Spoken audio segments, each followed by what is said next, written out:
Hello there. Howdy, Lazy June.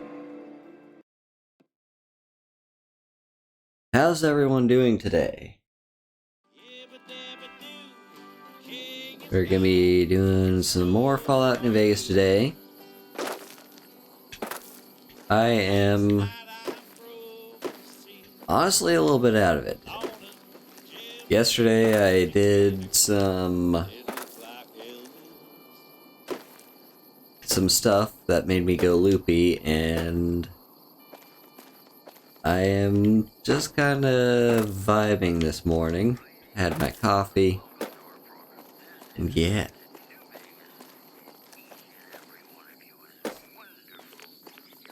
Also just very thirsty, so get those hydrate redeems in. But yeah, Fallout New Vegas time. We are going to be continuing with, well, actually just doing the Come Fly With Me quest. This is, I want to say, like, so I would say that probably Good Springs is tutorial area, right? Then you head right down to Prim. And Prim, I would argue, is also tutorial area. Right? Because, like, here's my argument with that is, with Prim, you know, it's kind of your first destination away from home, away from Good Springs. And so you're gonna have to, you know, the game's gonna still throw a few more low balls at you. You know, the game's like, well, you're still brand new to the game. This is your first area outside of the tutorial area, so we're gonna, you know, give you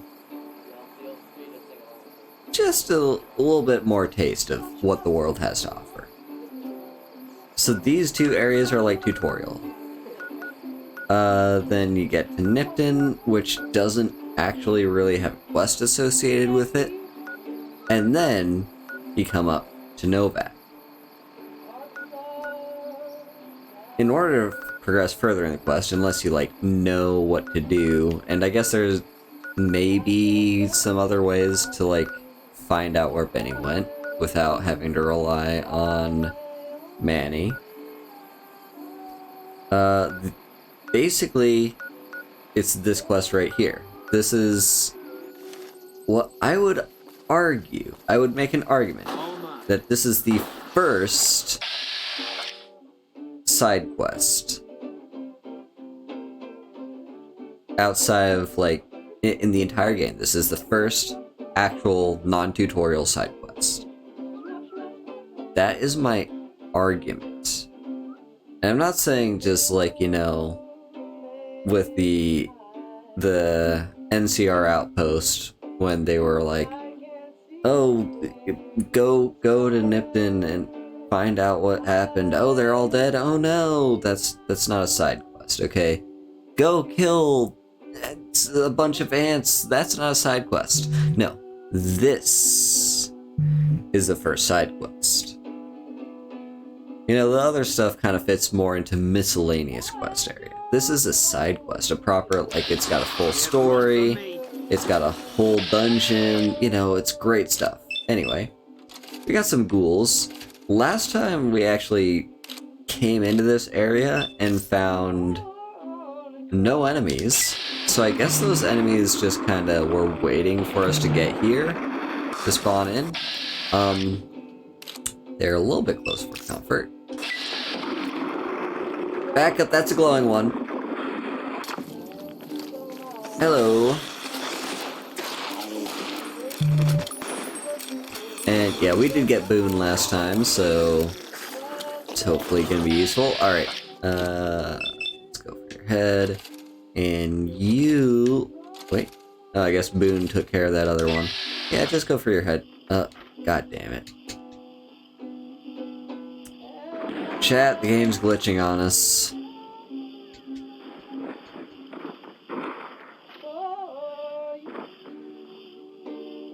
We cannot move or do anything. This is just a good old-fashioned VATS glitch. That's what I wanted you to do, game. Alright, took a few hits that we didn't want to, but what have you. Now, do ghouls have anything of interest on them? I guess they do sometimes. Carton of cigarettes, sure.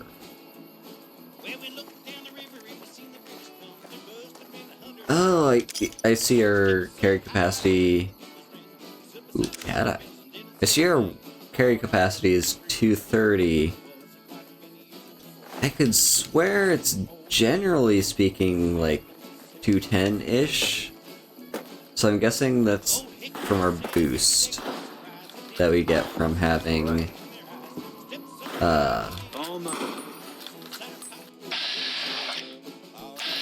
that's our boost that we get from the time frame. You know, it's between 6 a.m. and 6 p.m. So you get a little bit of a strength boost. Actually, it's a strength boost of 2. That's more than a little bit.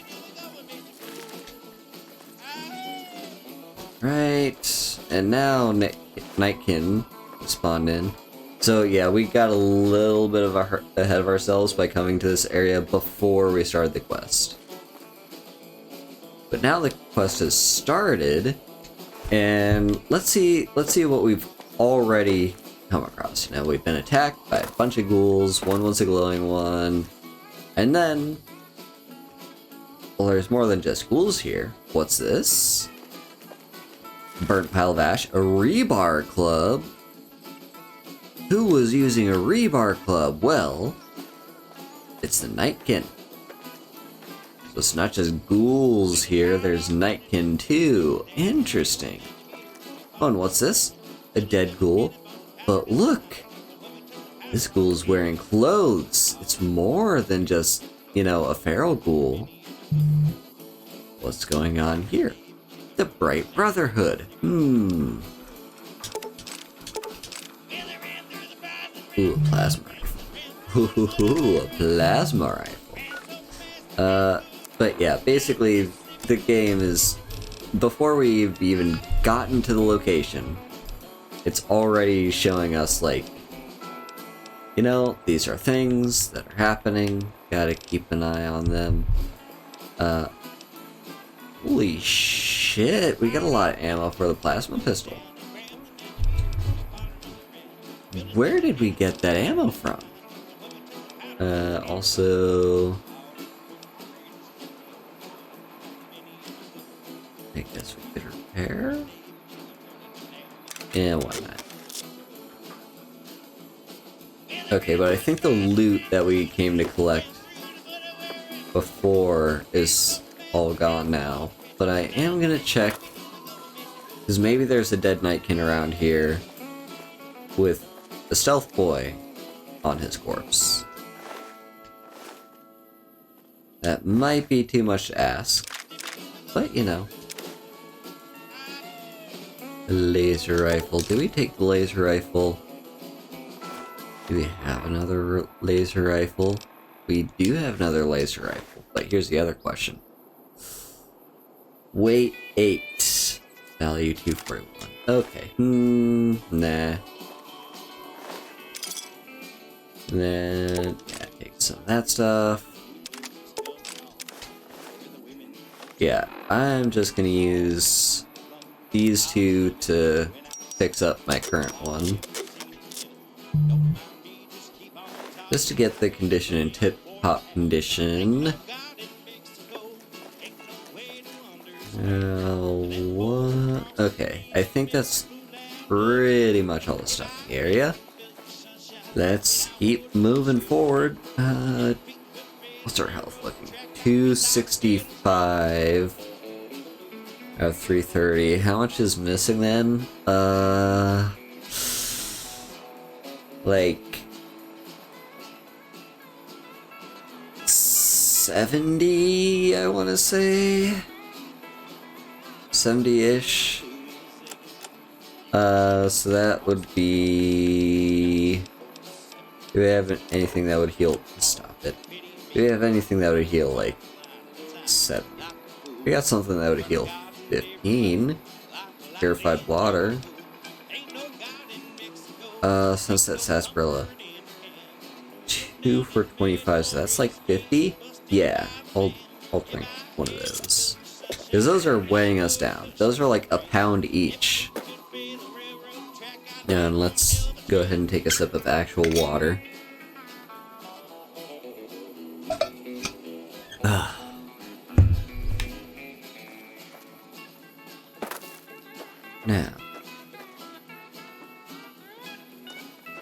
Anyway, let's not waste any more time. This is what we're here for, right here.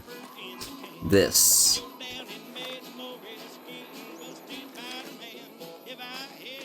This is... Wait, what? Did I fuck up my math? Because we should not be at max health. Let's see, it was 260 up to 330. 260, 270, 280, 290, 30, 300, 310, 320, 330. I should have been 70. It should have been 70. And Sunset Sarsaparilla heals 2 for 25 seconds. So you just multiply 2 by 25 and you get 50. I should not be at max health. That's bullshit. I mean, I'll take it. We win because the math was wrong in our favor, but still, you don't... it doesn't make any sense. Somehow, just 20 points of health just kind of disappeared off into the ether. Where's Boone? Here's Boone. Okay, we're fine. And there should be a bunch of ghouls around here. The fact that I can't hear or see any of them is a little bit concerning.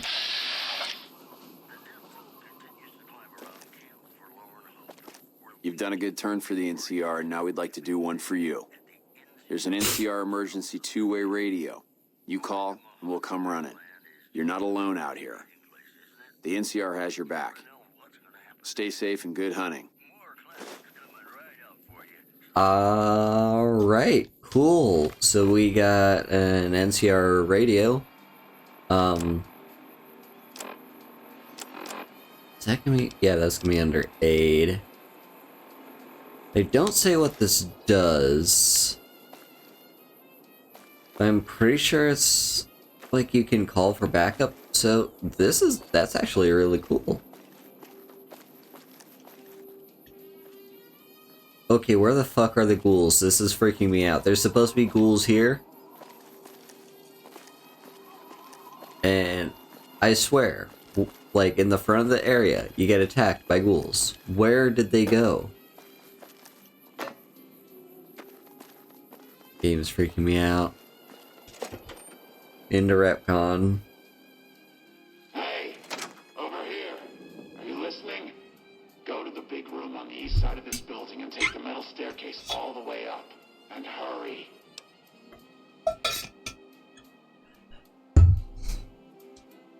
Who I am doesn't matter, smooth skin. Stop wasting time and get up here.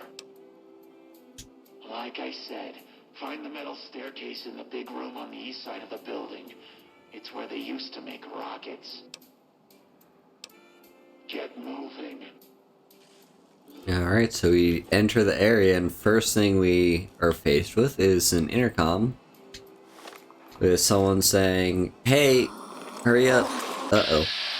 Alright, we've got more pair of ghouls to worry about. Yeah, first thing we're met with is someone telling us to do something. And by the sound of it, they're a ghoul. Right? Because they had a kind of scratchy voice. And they called a smooth skin, which is presumably a derogatory term that they use because they're not one of us. But all may not be what it seems. Okay. I wanna carefully explore this place. What the hell is that? I don't trust that. Okay, we're not dead, so that's good. Ooh, there's a bear trap. Sip from our canteen. What's that clicking noise? I don't like. Is that the light? Light being staticky? Okay, I don't want to go upstairs just yet. Is that? That's where he told us to go. Uh-oh. Alright, that one's upstairs, so we're safe. It can't find us. I mean, it sees us. Run from me. Actually, Boone might just take care of it.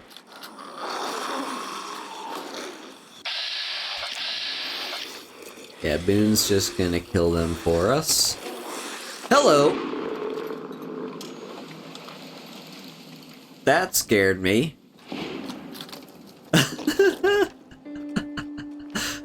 Okay, yeah, let's turn on some light too, by the way.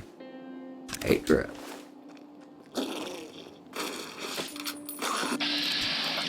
Yeah, Boone's just a killing machine. He just sees... Jesus fucking Christ, Boone, stop scaring me like that. Oh, God. Chill out. Leave some for me. Wonder glue, earnings clipboard, scrap metal.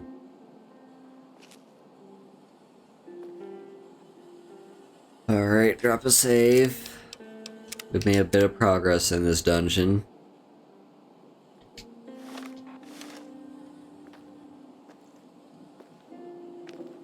What have we got? It's just a bottle for large whiskey. But where do they put the small whiskey? Apparently that bottle can only hold large whiskey. Don't need any of that. Anything. Turpentine, carton. Nope, alright, let's head out.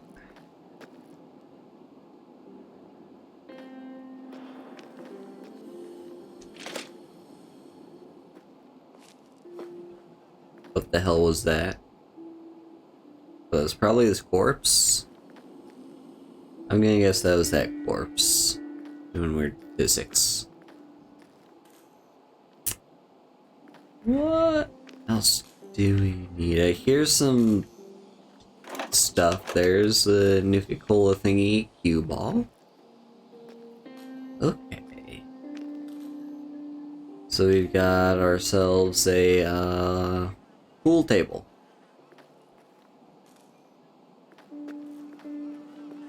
And then we can go upstairs. I kind of want to give this dungeon a full explore. So... yeah, before we... oh, this is like so dark, it's creeping me out. This is like one of those... oh, that's not what we wanted to do. But I mean, hey, I guess this is... why does this exist? Is this just like an extra way in? Hard to say. But yeah, oh, hello, hello, hello, hello.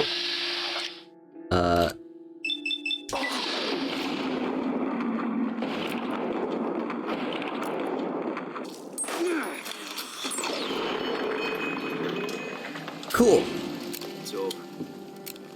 Yeah, this feels very... this feels like a horror game.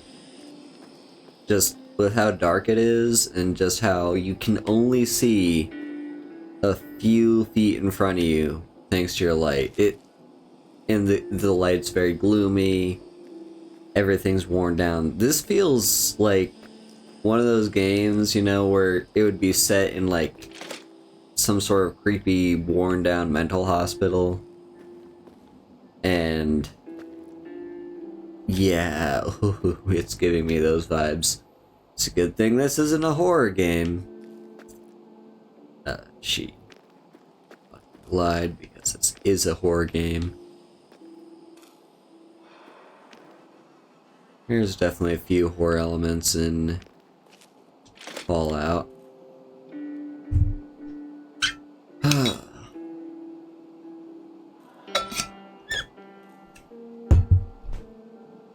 But we gotta keep moving. This is very much set up like a horror game. What the fuck? Oh, jeez. I don't like the creepy ticking and the blood on the floor and the worn down gloomy light and the...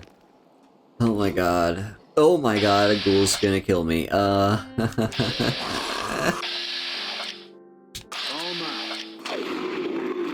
Wow, Boone. Boone just will not let me get any kills, will he?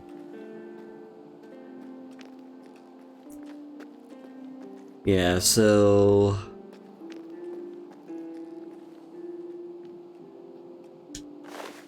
I'm also getting very lost. This is a very big place. Just go for the torso. Boone will show up and kill it anyway. All mine. No, it's not Boone. It's all mine. That was my kill. We add that to the kill count. I'm not even getting any assists here. He just kills things with one shot. It's just like me playing a first-person shooter.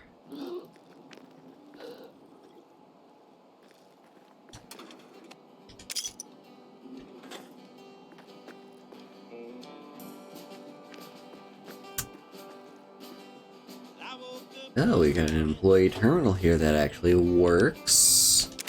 Okay, I'll guess I'll take that, pardon. What's this? Public service access, public kitchen. Oh, hello. Really? Oh, hello.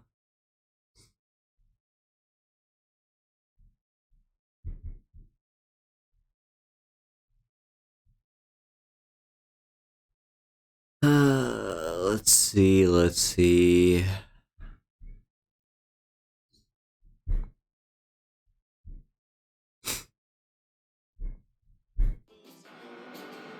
Listen, please don't come to me complaining about other people banning you from their channels. If you get banned, you get banned. It has nothing to do with me. Please don't involve me. And please don't complain about it on my channel. So, you know, if someone wants to ban you, that's their right. It was supposed to be funny. I don't know, I was just kinda skimming it. I didn't feel like reading a large block of text. Okay, let's just get back to the game. Public server access, public kitchen. To all Repcon employees from Emily Neymeyer, facility manager. Hello everyone, please remember that the kitchen is a privilege and not a right. Please clean up after yourselves and remember that a clean kitchen is a happy kitchen. Thanks, Emily. P.S. Please also remember that any food left in the icebox without a date will be thrown away every Friday evening, so date your food.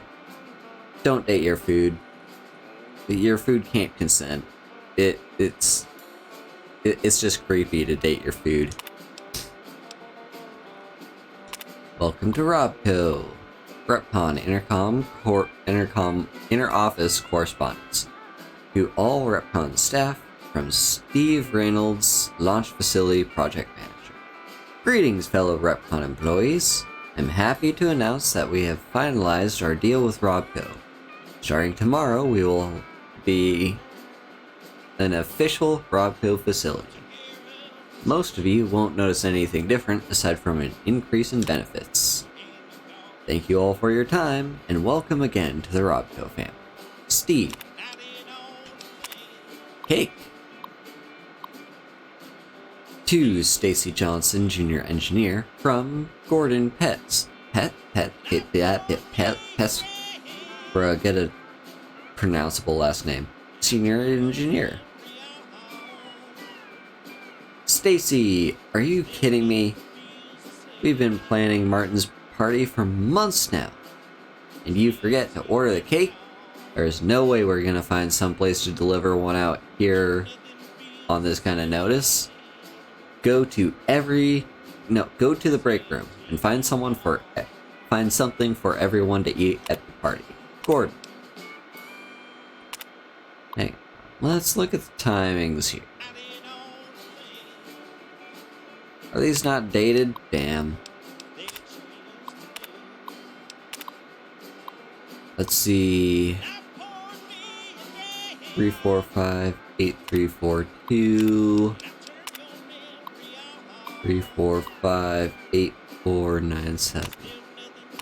I'm just kind of wondering if there's like a story here behind the cake request and the public kitchen thing, where it's like,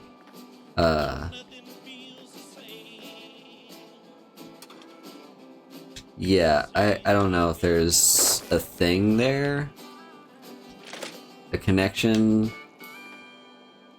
Maybe like Stacy went to go get something for everyone to eat because the cake couldn't be there. She grabbed something that was like gross, and they were like, no, fuck, no, we have to tell everyone to please date your food, because now everyone's got food poisoning. So, we're gonna have to start throwing away food now.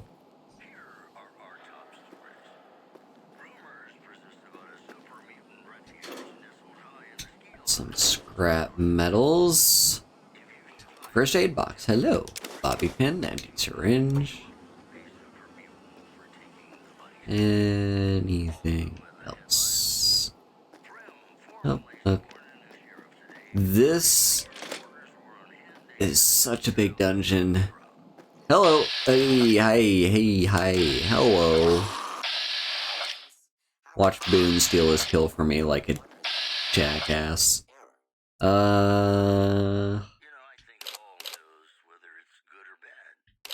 Going for the torso is boring. I'm going for the leg.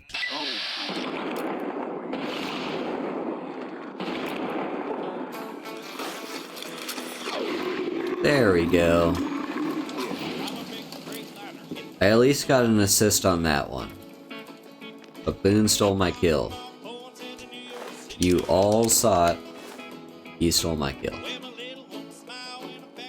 Okay. Is there like any... Is it worth me checking every single individual room? Hello, Ian. Is it worth me checking every single individual room in this test facility? Like, would I be missing out on, like, a significant special loot room that, like, would make me rich? Because if not, I may just give up on trying to explore everything in the area, and instead just, like, you know,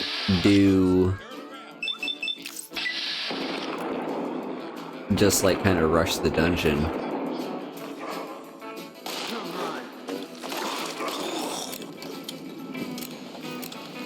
Anyone else?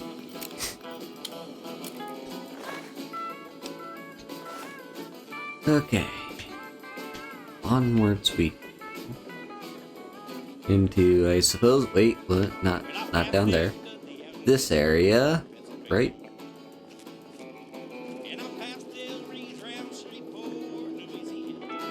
Yeah, if there's like some unique piece of armor or weapon or whatever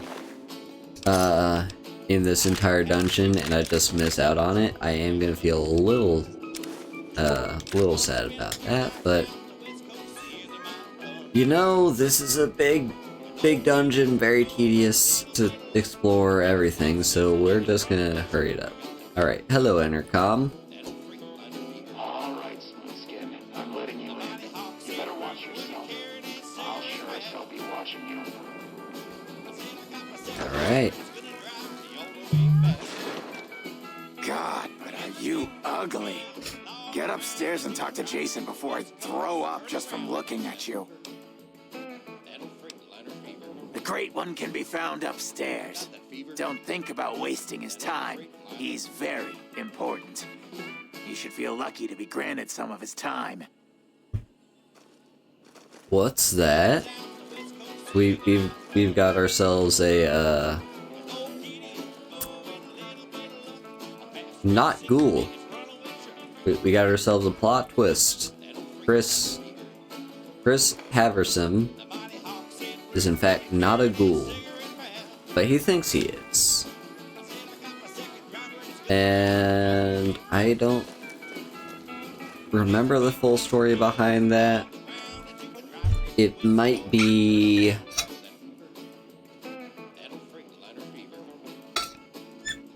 It might be some sort of psychological trauma. It might be some, like, just the fact that he got attached to the ghouls that came here to protect him or whatever. And so he now just, like, feels like he has to fit in with them by imagining he's a ghoul, but I don't know. There's a story there, and I don't know all of it. But he's surrounded by actual ghouls. And here's Jason Bright. Hello, Wanderer. Please forgive us our humble surroundings. Our true home awaits us in the far beyond. Have you come to help us complete the great journey? Let's see. Let's just ask him a bunch of questions first. I am Jason Bright, the prophet of the great journey. All the ghouls you see here are members of my flock. Lord, please help me. Just set me free. An auspicious name, don't you think? It was mine before I became as I am now, before the great warrior. Truly does the Creator author a destiny for each and every one of us. We wish to escape the barbarity of the Wasteland, especially the violence and bigotry of its human inhabitants. The Creator has promised to my flock a new land, a place of safety and healing, a paradise in the far beyond. Preparations for the great journey were nearly complete when the demons appeared. The means by which the great journey is to be accomplished are an article of faith, not to be discussed with outsiders. I have glimpsed it only in visions, Wanderer, but what I have seen is truly miraculous. It is a place of light and healing, and I know in my soul that my flock will be safe there.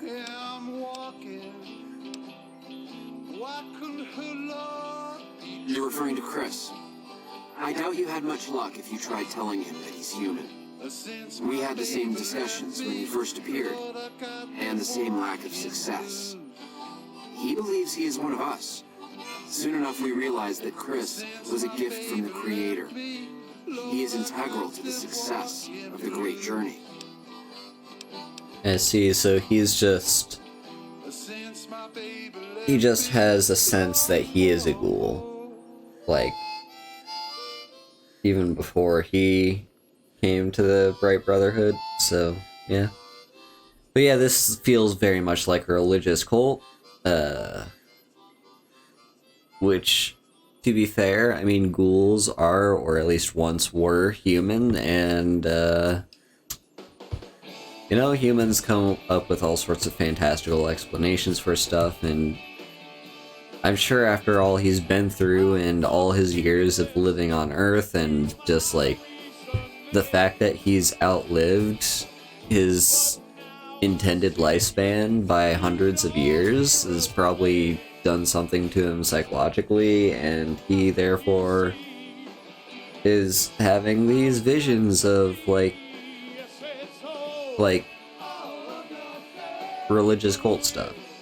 And then he started an entire cult around himself. So, you know, whatever. I'm not one to judge, just yeah. Interesting stuff. I'm here because feral ghouls have been wandering into Novak. And they've been shooting them down like animals, haven't they? Those ghouls were members of my flock, even after the madness consumed their minds. We never let them wander free. We kept them safe on the first floor. We kept them contained. The demons must have let them out, somehow. And now they are lost forever, denied the salvation and healing glow of the far beyond. Please, Wanderer, bear in mind that every feral ghoul you spare now is one that we can save later. Once the way is clear, our feral brothers and sisters will accompany us on the great journey. If there are any left. The demons appeared from nowhere. Except it might be more accurate to say they never actually appeared at all. The demons are invisible. Where one of them stands, the most one sees is the air shimmering, like sunlight on water. They set upon us as we were on our way to worship one morning. We had just entered the basement. My flock fought bravely and killed a few, but at such cost. Nearly half of us died or went missing. The rest of us retreated up here. One of the demons raved at us, but they have not tried to attack us since. Still, their demonic presence brought all progress towards the great journey to a standstill. But now you have come. Once again, the Creator has sent a human to help us across a seemingly insurmountable obstacle. Yes, over the intercom. Threats of death should we step outside. Guarantees of safety should we stay locked away. It went on for hours, and did not always make sense. But that was the first day only. Since then, silence. Will you drive away the demons, Wanderer? Praise the Creator. Bless you, Wanderer. Bless us all. As soon as the underground has been rid of demons, preparations for the great journey can resume. Okay. So, yeah, these people were preparing to blast off into outer space to pursue his dreams of salvation. As it turns out, he actually supports feral ghouls, which I guess makes sense, because it's kind of the end game for most schools, if not all of them, isn't it? If you don't die as non-feral, your brain will eventually rot away and you'll become a feral ghoul.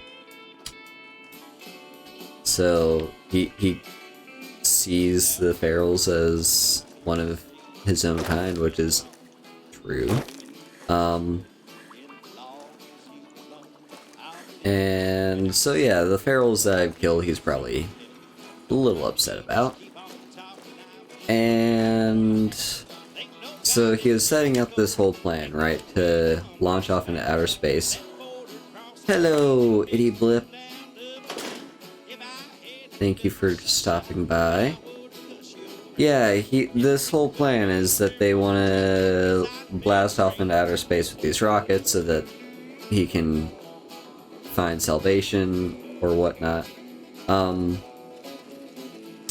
But one day, these so-called demons showed up, the Nightkin, who never actually appeared because they're invisible, because Nightkin are addicted to stealth boys. And so we have all these God, this is disturbing. Yeah, so they had to escape, and because the Nightkin were overpowering them and also killing them. Like, so they had to run away and hide away, and then the leader of the Nightkin basically said over an intercom, hey, just stay tucked away there. If you do, you'll be fine. If you don't, we'll come after you. So, I don't fully remember why that's the case, but perhaps we'll find the full story here real soon. Let's drop the save.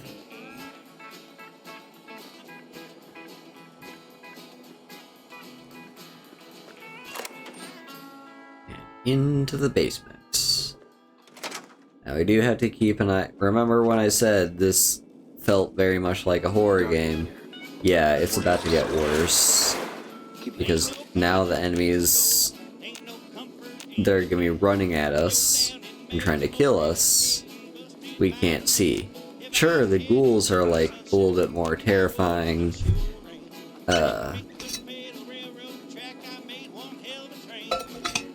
They're a little bit more terrifying visually, but this is as if we're fighting against ghosts who are completely invisible. So I'm just gonna keep hitting this VATS button, because VATS sometimes can lock on to people that are using stealth boys.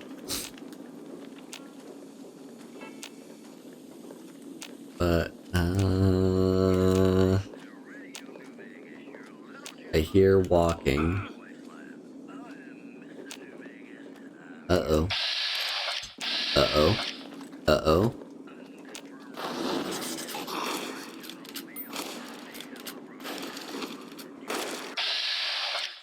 There's the Nightkin, who stupidly took off his stealth boy for some reason.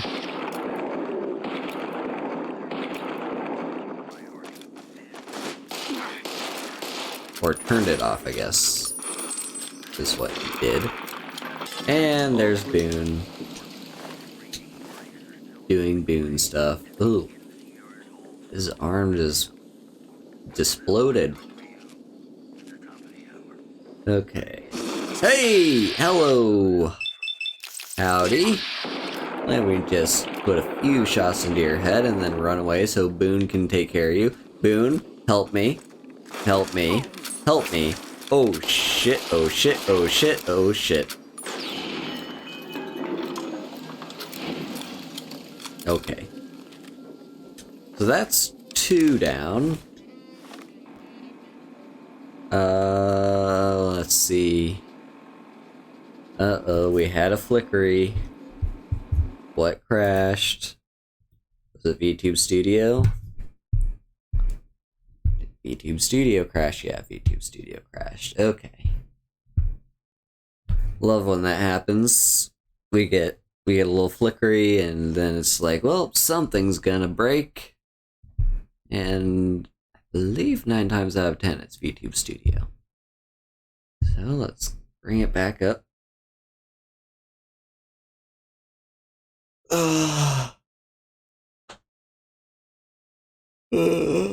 I'm sleepy. I didn't actually even set my alarm last night. I was just so tired.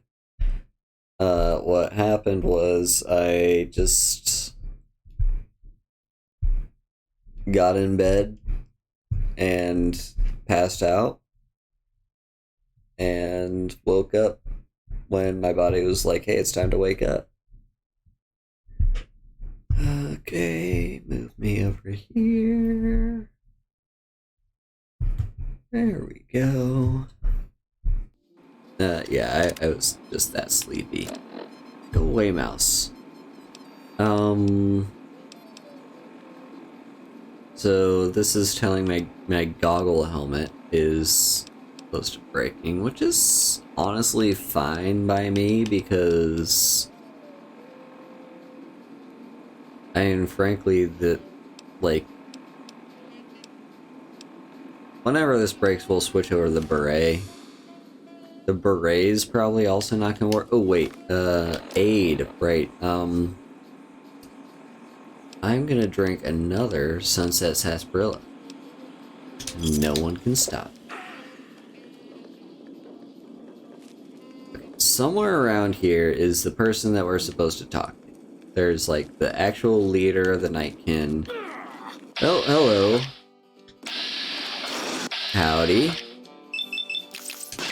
Yeah, the actual leader of the Nightkin's gonna be all like, oh, help my brethren find stealth boys.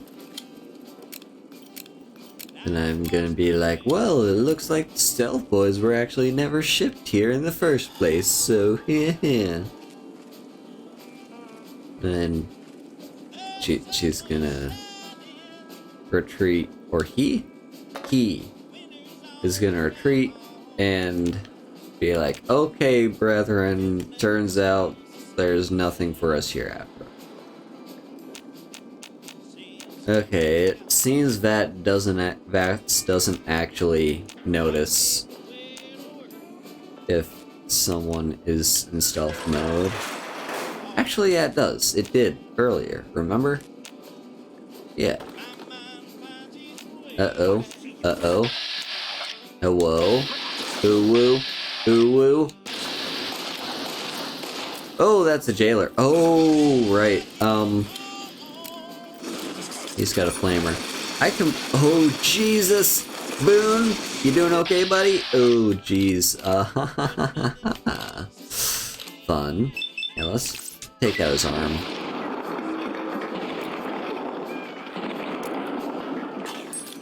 Break his arm, make it harder for him to use stuff.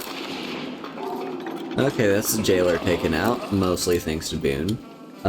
Big question is, I'm fairly certain I'm skipped wherever that person is, unless they're further down. But no, I'm fairly certain they're like right near the very entrance to this whole area. Right? Y'all know who I'm talking about. It's the person who has the... Hello! Has the, friend, imaginary friend, sort of, like, that's the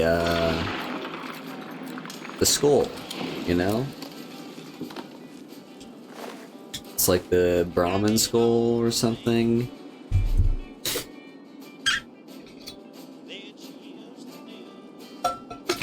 It has a name too, I just can't remember it. Let's see, it's not you. I've already been here. Let's see, how are we doing health-wise? So no crippled limbs so far.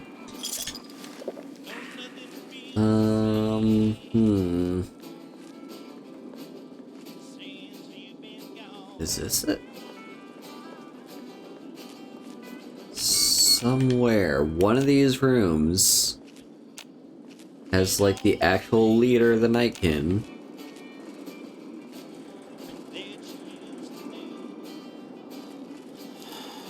Y'all know what I'm talking about. I swear I'm not going crazy.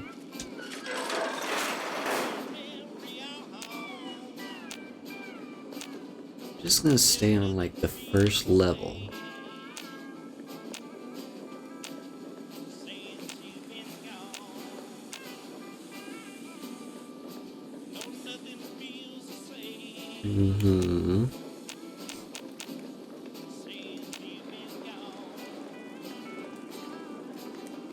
Hello?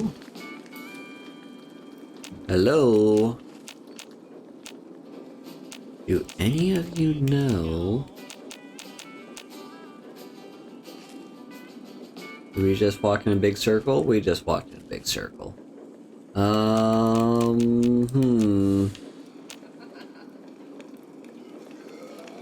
I know for a fact, 100%, I'm not making this up. There's a person that you're supposed to talk to who gives you the quest of, like, if you do this for us, we will drive the Nightkin away. Oh, here he is. Antler says you are the one killing my kin. Antler says you must die. Oh shit. So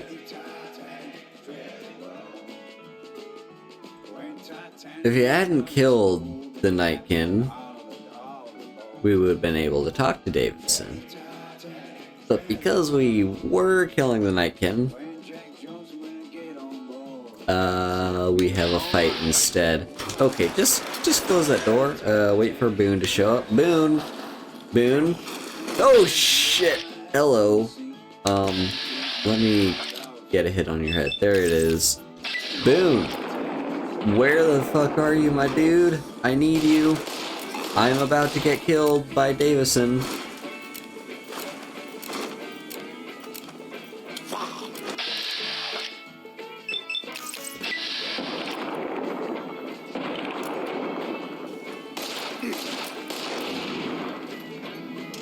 Okay. That's not how I wanted this to end. Hang on, frag grenades are very valuable.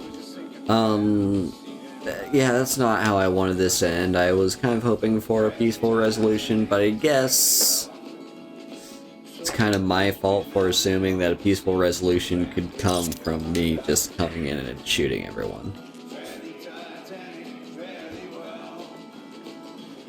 Believe it or not, you can't come to a peaceful resolution if you just go in guns blazing. Or rather, the peaceful resolution, the only peaceful resolution you can have is that everyone is dead. You know, they're peaceful, as in they are just not dead. Okay, this is Antler. They are dead, I mean. This is Antler, who Davison was talking to.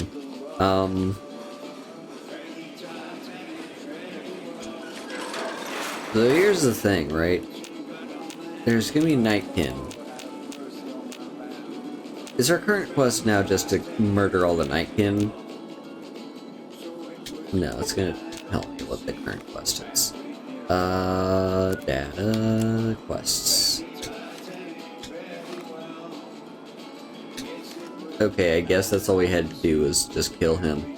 There's an electrical switch. Oh, whoa. What's this? There is, in fact... Oh, wait, hang on. I know exactly what this is. This is where the Bright followers all go. So, yeah, we're gonna just leave that for now.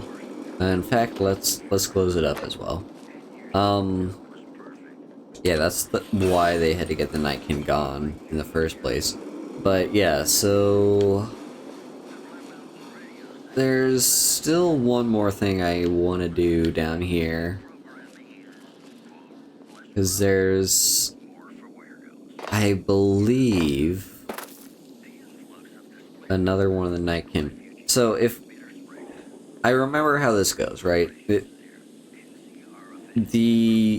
If we had been able to resolve this peacefully, we would have been able to talk to Davison, and he would have, like, a whole conversation with us about, like, why the Nightkin are here, what their, you know, whole plan is, and the reason is Nightkin, who are addicted to stealth boys, and found out a shipment of stealth boys was supposed to be sent to this facility.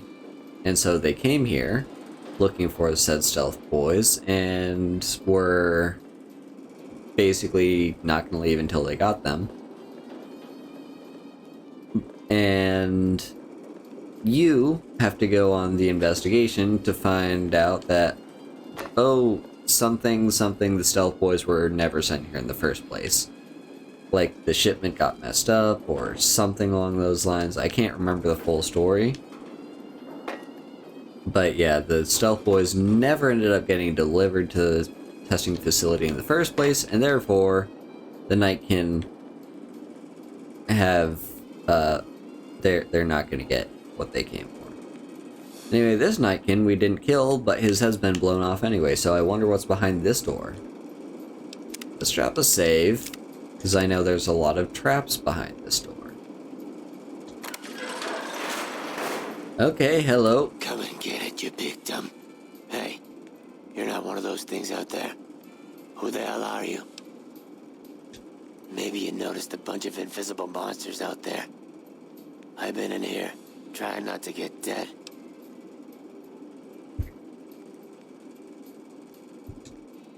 I kill them on sight, so we haven't had much time to get acquainted. They're hard to see, obviously, but they aren't too smart when it comes to tactics. Or not stepping in traps. First off, I'm not trapped. This was a tactical choice, alright? I'm no match for those things out there. So I found a good defensive position, and I've been defending it, right? Oh, who am I fooling? I'm trapped. Name's Harland. Pleased to meet you. What happened was, I was escorting folks down to work when those things attacked us. Most of the fight was upstairs, but some folks panicked and made for the basement, and I went after them. Well, turns out there were even more of those bastards down here than upstairs, and things went to shit fast. I couldn't find the others, so I fell back to this room, set up a nice little kill zone. End of story. Okay.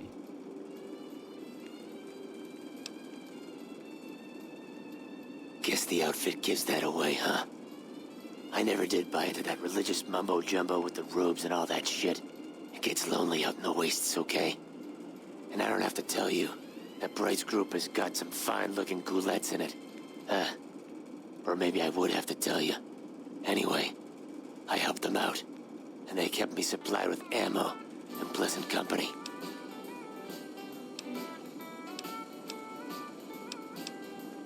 I'm not delicate. Rad roach meat for protein, condensation off the pipes for water, and I do my business over in the far corner.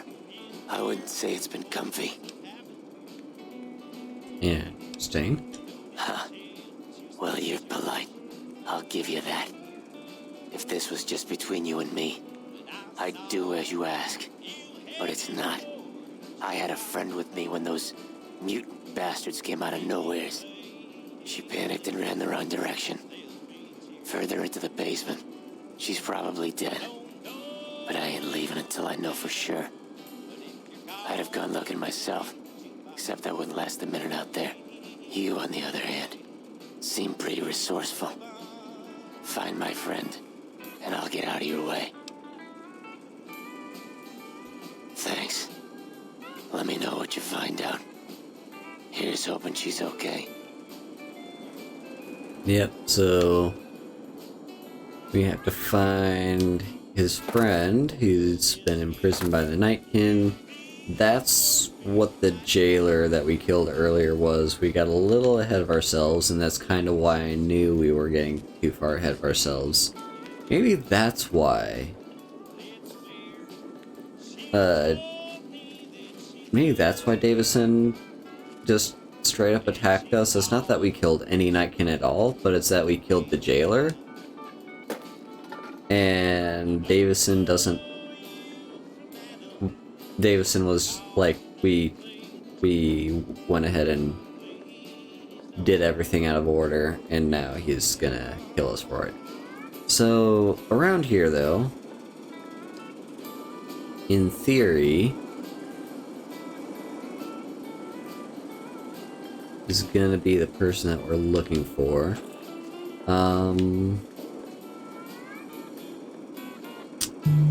Where is that? How do I get down? This game is so dark. The brightness is like all the way up, right? I'm like 90% sure I turned the brightness all the way up. Yep, brightness is maxed. Cool. Let's drop a save.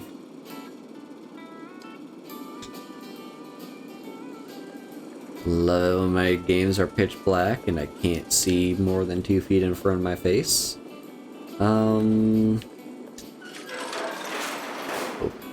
Here, perhaps?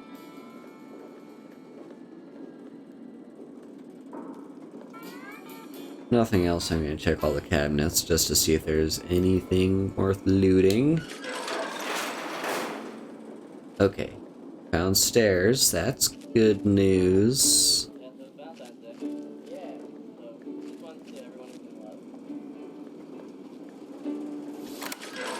And the jail key, which means this is where we want to be. Let's just check for any loot.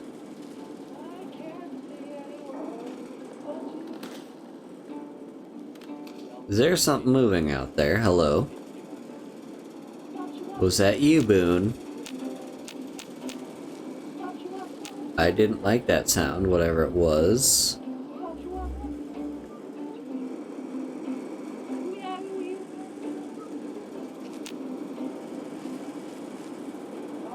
Okay, we're getting very close.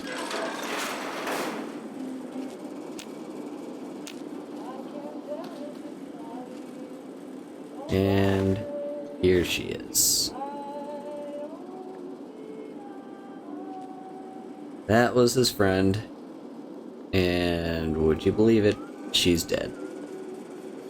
He suspected that to be the case too, but, you know. You can hope. There's an intercom.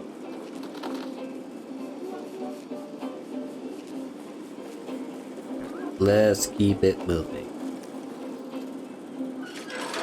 By keep it moving, I mean open every single door in this place because just something in my monkey brain is scratching and saying there's gonna be something.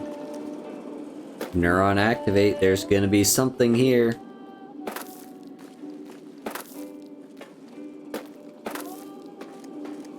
I love that neuron activate meme. It's so good.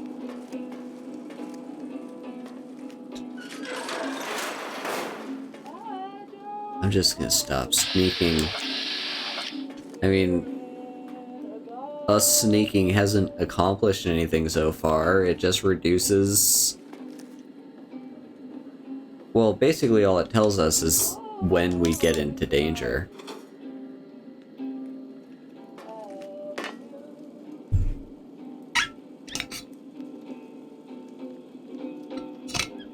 Let's sip our canteen.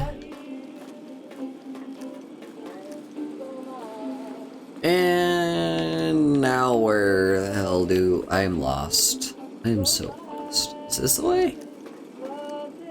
This is not the way. Yes, it is. Yes, there's a jailer. Which means through this door. Oh, this maze. This maze is so mazy. I just need to find... What the hell? There's more stuff back here. This is presumably where Antler came from. There's a stealth boy. Hello. Did I just grab a stealth?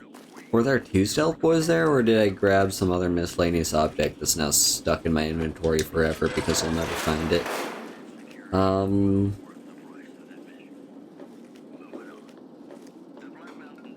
Tool cabinet that's empty.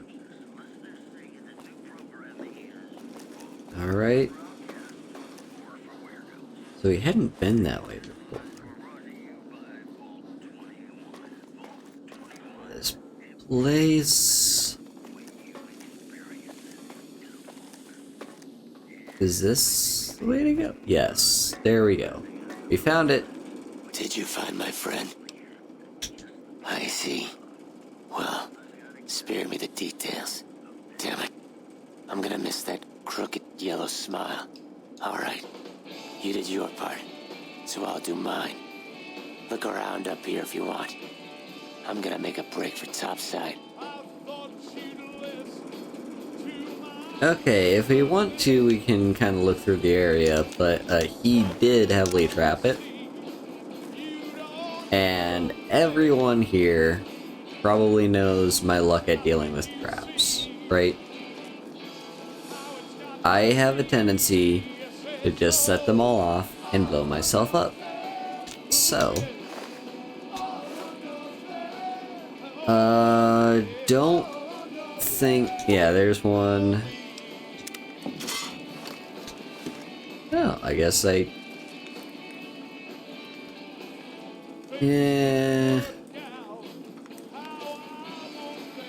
Yeah, I don't know if I trust myself. Right, you see, we get 2 XP for every single thing that we do.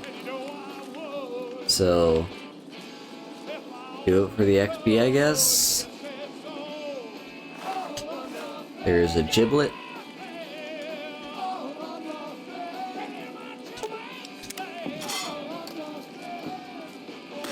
Oh, shit. By the way, has anyone ever noticed... You know the word giblet? It's lit. L-E-T is the suffix to the word, which means it's referring to a small... Oh, shit. Which means it's referring to a small jib. So what's a jib? A giblet is a small jib, but what's a jib?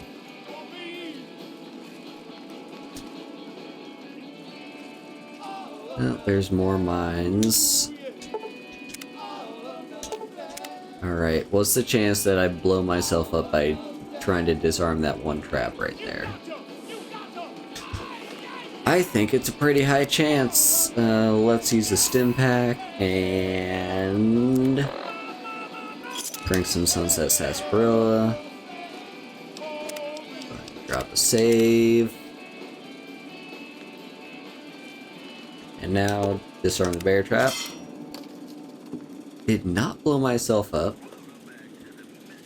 So that's interesting.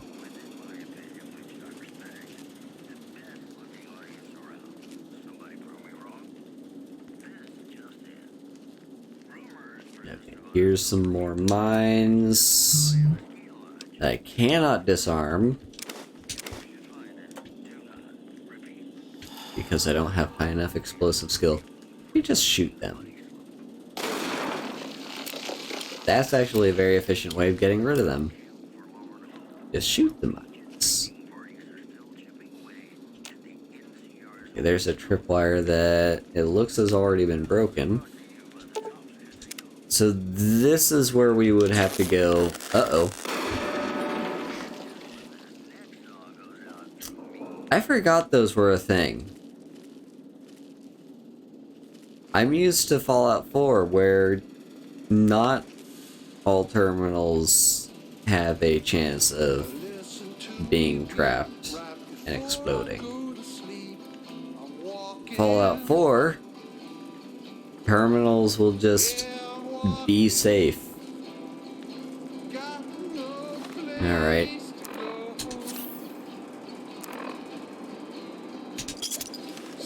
And to keep healing myself, and don't forget there's still gotta be plenty of traps in this area, probably. Yep, there's a rat roach meat he talked about. He was using to keep himself alive. Even has some forks and butter knives. And then around here-ish.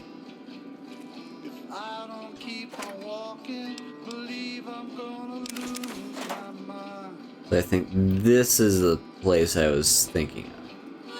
basically, this terminal has the information that we're looking for about the shipment not being completed.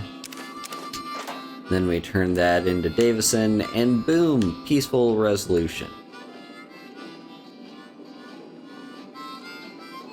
But let's read it anyway. Okay,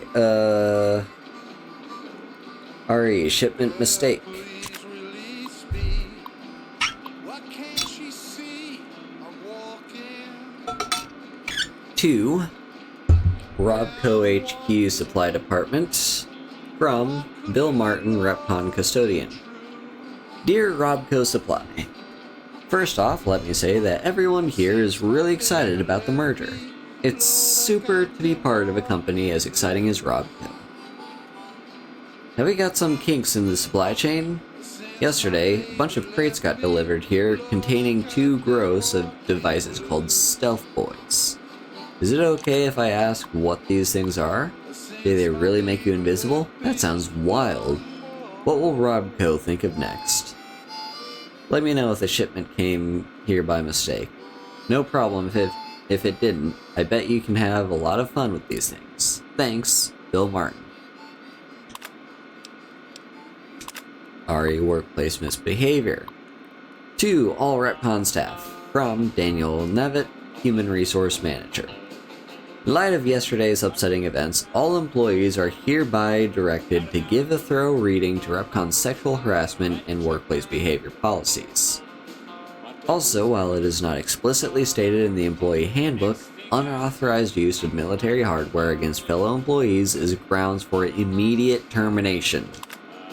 Sincerely, Daniel Nevitt, HR Manager, Repcon, Robco. Okay, so it sounds like, Stealth Boys got delivered, possibly by accident, and so the employees had no idea why they existed in the first place, and then they went ahead and started potentially pulling pranks, probably worse. Because that line, all employees are hereby directed to give a thorough reading to Repcon's sexual harassment and workplace behavior policies. That sounds like some really sus things went on. So, yeah. Basically, they couldn't be trusted with invisibility. So, RE shipment sent back. To Robco HQ's Supply Department. From Sanjeev Rajan, Repcon Custodian. Hi, Robco Supply. We are sending back 2 crates of devices labeled Stealth Boys back. According to the manifest, each crate contains 1 gross, 144, of the devices. As a result of employee misbehavior, not mine, 1 crate was opened and is missing 5 Stealth Boys. Sorry about that. Sincerely, Sanjeev Rajan, Custodian. Okay, so, here's the full story. The Stealth Boys got delivered here by accident, but between the time frame of them finding out that they were sent by accident and actually sending them back, some of the employees were like, hey, invisibility stuff, military grade equipment that we can't be trusted with and shouldn't put our hands on. Yeah, sure, let's try it out. Let's all have a little bit of fun with invisibility powers.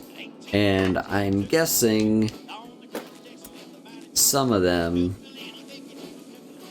did some very bad things to the female employees.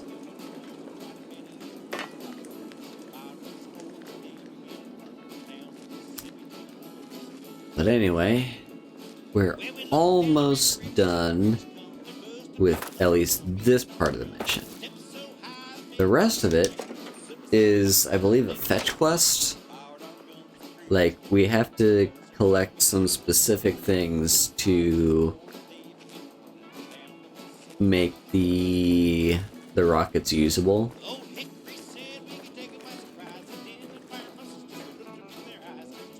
Okay, where do we go? Nope, the light was even on. That's how dark this is. The light was on.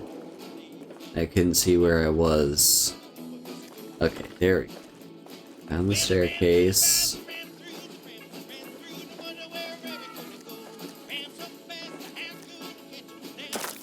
And broke my legs. Hell yeah. I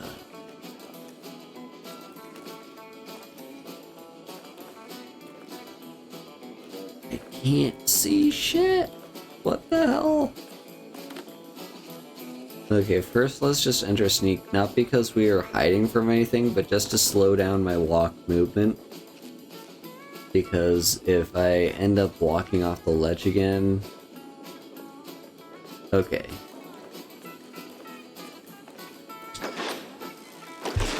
Now we're back.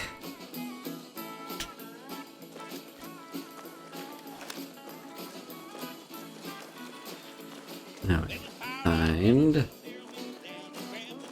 Jason Brown. Is the way clear?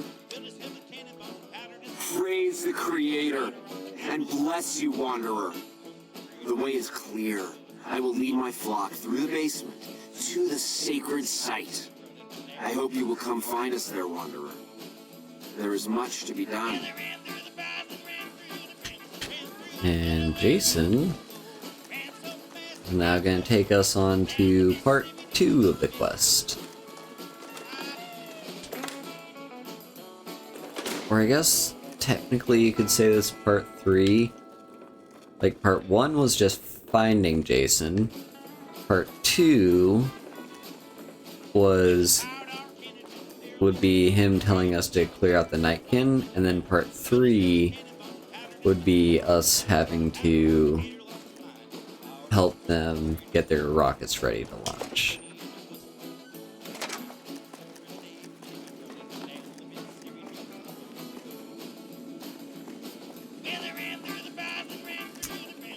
Oh, I've lost them. Here we go.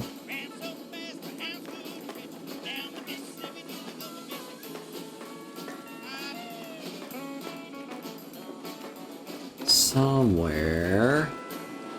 Here we go. They activate the staircase, and then down here.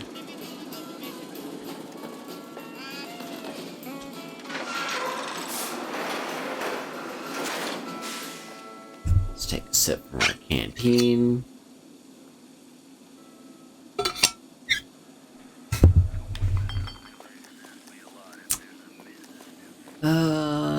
And then...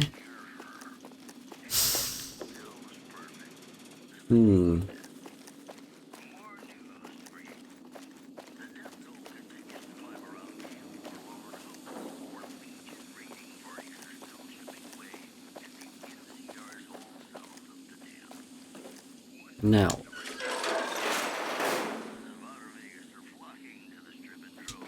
Got a foot locker.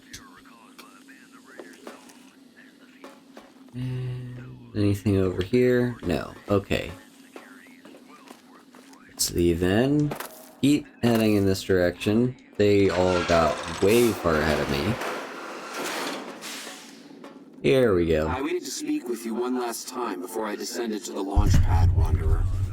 I want you to know that we will remember for all eternity how you delivered us to the threshold of the great journey. Our preparations are nearly complete, but the rockets that will carry us to salvation are yet missing vital components. If you would still help us, Wanderer, speak to Chris. He can tell you what is missing. There is no way that we can thank you enough, Wanderer. Your arrival here was a blessing. We will remember you always. Yes, the rockets will convey us to our promised land in the far beyond. Vision upon vision has confirmed it.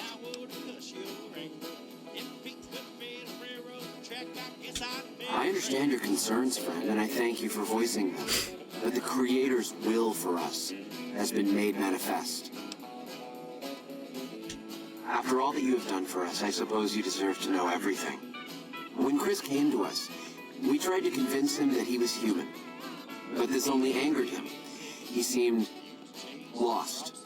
We decided to let him stay with us for a few days, over the course of which we learned that his technical skills far surpassed our own.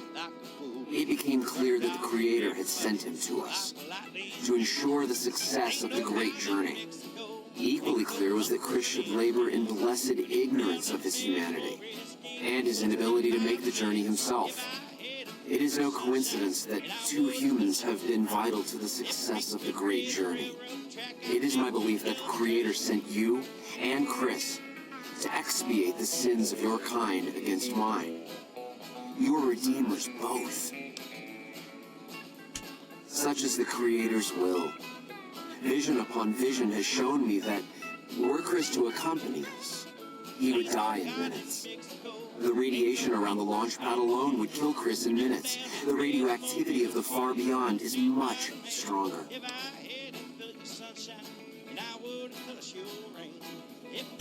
Chris shall be declared the saint of the great journey before we depart. I hope this will ease his sadness. There is no way that we can thank you enough, Wanderer. Your arrival here was a blessing. We will remember you always. So, yeah, Chris has thought he was a ghoul, and while Jason and his followers tried to convince Chris that he was in fact human, because he is human, Chris, no matter what, just couldn't believe it. So he just kept telling himself that he is in fact a ghoul, just like everyone else. And then, basically they decided, you know what, we'll just let him think that, and in doing so, he can help us. Problem is, he thinks he's a ghoul. And so he goes out, and so he wants to join everyone on their flight to the great beyond. However, even just like down here is full of radiation, which ghouls don't care about radiation because they're fully irradiated enough. Humans, on the other hand, can't survive radiation. And in theory, he could be given like a radiation hazmat suit to protect him from going down there. But if they did, he'd probably refuse, right? Because that's like him admitting that he's not a ghoul, which he totally is.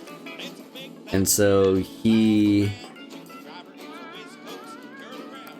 they're kind of in a bit of a pickle, because if they take him with them, he's gonna die.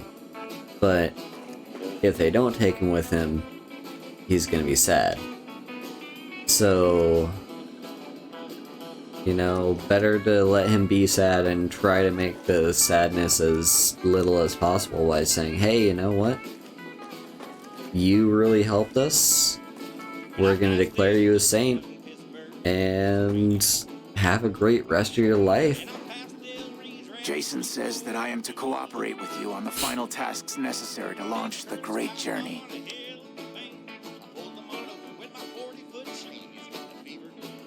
I'm the flock's resident engineer.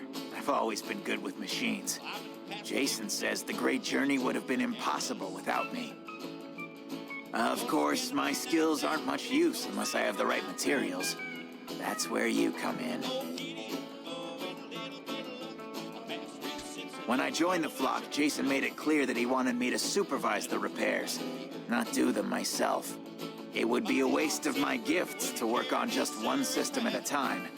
From up here, I've been able to supervise the entire project.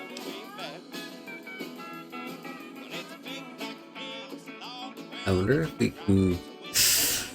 what do y'all think? Should we try to convince him that he's human? I don't think we should. Because Jason already tried to convince him that he's human. And also Jason believes that letting him exist in ignorance of his humanity is a good thing. And I don't know, when he's got the lives of all those ghouls on the line, you know, we have to make sure the launch goes successfully, and if he goes through an identity crisis during the time period where we have to launch these rockets,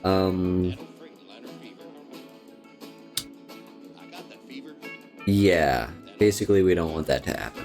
So, let's just ignore the telling him his human part.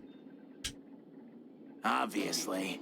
It's taken months, but I've nearly got them in working order.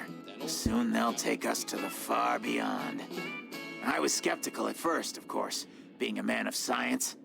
But Jason is certain, and I believe in Jason.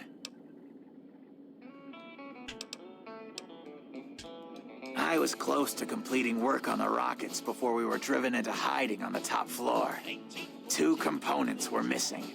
A quantity of isotope 239 igniting agent, and a set of thrust control modules. The igniting agent is highly radioactive and decays quickly.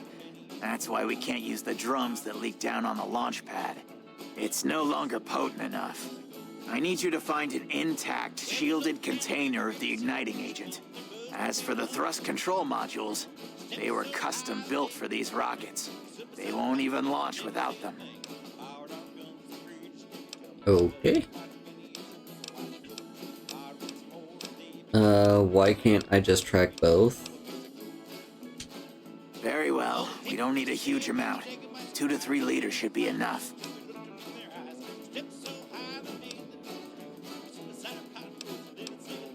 Repcon has been ransacked so many times by scavengers, it's hard to know where the components might turn up. If they turn up. Jason has mentioned some industrial ruins to the east that are supposed to be highly radioactive. Okay. I'd start by visiting local junk merchants or traders and see if that turns anything up. Bye. Alright. Real quick, let's drop save.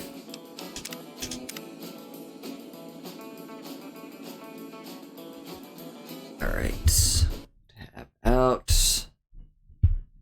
Because I have to make a run for the toilet. So, I'm gonna run a little ad break here, and we will be right back.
And we are back. Okay, I am getting a few encoding errors on OBS, so here's what I'm gonna do. I'm gonna try... No, that's something I'm gonna have to do in the launcher, isn't it? Yeah, never mind. I'm gonna have to do that in the launcher. I was gonna say I was gonna try to turn down the graphic settings, because I've heard that's a thing you can do to improve, like, the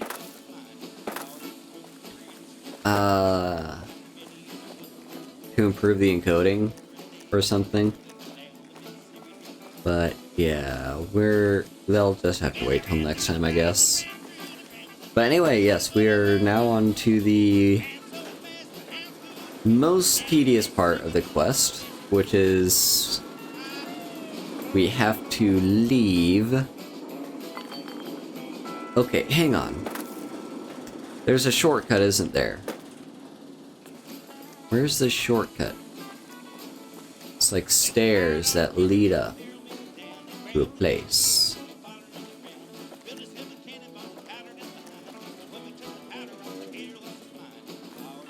But yeah, basically we're at the tedious part of the quest where we have to find multiple things that they're gonna use for their rockets. Don't know what that is. Here's the exit I was thinking of. Okay. So yeah, we've got... What's our current quest? We have to find atomic fuel for the rockets. So Chris recommended that we could go to this place over here, or we could talk to traders and hope they have it. We're gonna go to that place. There's a hot spring looking thing. Probably not a hot spring, it's probably full of radioactive waste.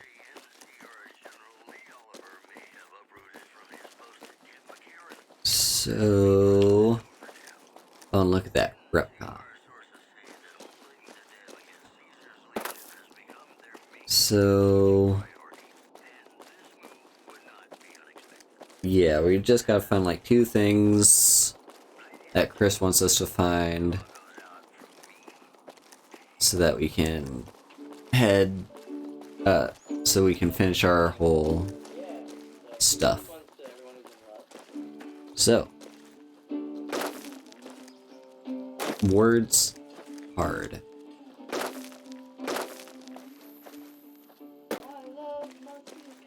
Now, I do have to say, it feels good to be out of that dungeon and to actually be able to see more than 2 feet in front of me. So that's a plus. It feels good to be out in the wasteland. Uh-oh. Bro? Okay.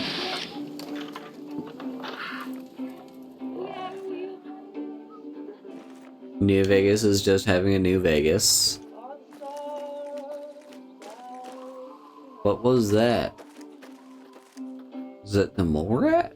Is that what he killed? Or maybe it was that feral ghoul. It was that feral ghoul. Yeah. In games like this, kind of like Skyrim, just like the open world RPG sort of experience with lots of dungeons and whatnot. In these sorts of games, the going into a dungeon, spending a long time in there, in like cramped corridors and whatnot.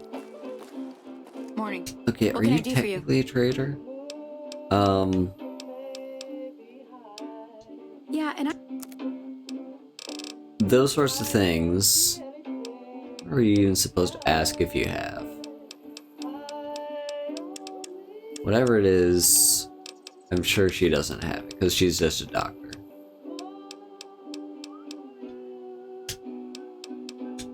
Later. What are we looking for? Atomic fuel. Okay. Yeah, but those sorts of dungeons where you kind of hang out in there for a long time, and they're dark and they're cramped and very claustrophobic. That moment when you finally leave the dungeon is such a good feeling. Like, that's the moment that I live for. It's the... You've cleared this place. Now you're allowed back out in the open world. There are some exceptions where you'll, like, clear a dungeon, but it's not actually cleared, but you'll still leave it. Like, you'll have to go back to that dungeon if you want to finish clearing it. That does happen sometimes, but those are still very good moments. Those are... So I hear Dark Souls players. A lot of them say that or, you know, just From Software game players, Souls-like players, so on and so forth. Those sorts of people, Boone, leave one for me, dude. Yeah, those sorts of people will always say, like, from what I've heard, they will always say that, you know, the appeal of the game to them is the... Oh, hello, hello, hello.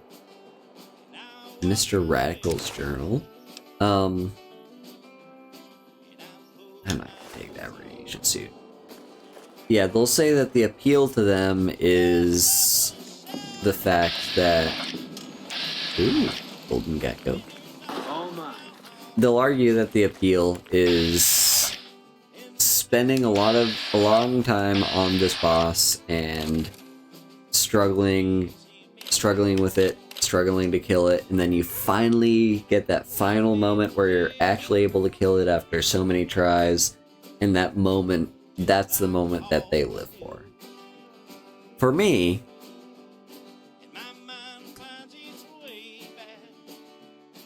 here's my issue with that. And all these people are like, oh, you should try Dark Souls, you should try Elden Ring, you should play a Soulsborne game. The reason I don't, like, they're too stressful for me. The benefits do not outweigh the drawbacks. Like, they're more cons than pros. Like, yes, I have had that moment playing, for example, Neo. I played Neo and had that moment where I successfully, you know, after a long time, was able to finally kill a boss, and it was just like, you know, a very good moment. I was like, oh yes, I've done it. I've successfully completed this boss, and it's dead. But hear me out. That one very short-lived moment of euphoria was not worth the many hours of pain and stress and suffering that I went through. It just wasn't worth it. So you're allowed to enjoy whatever games you want, but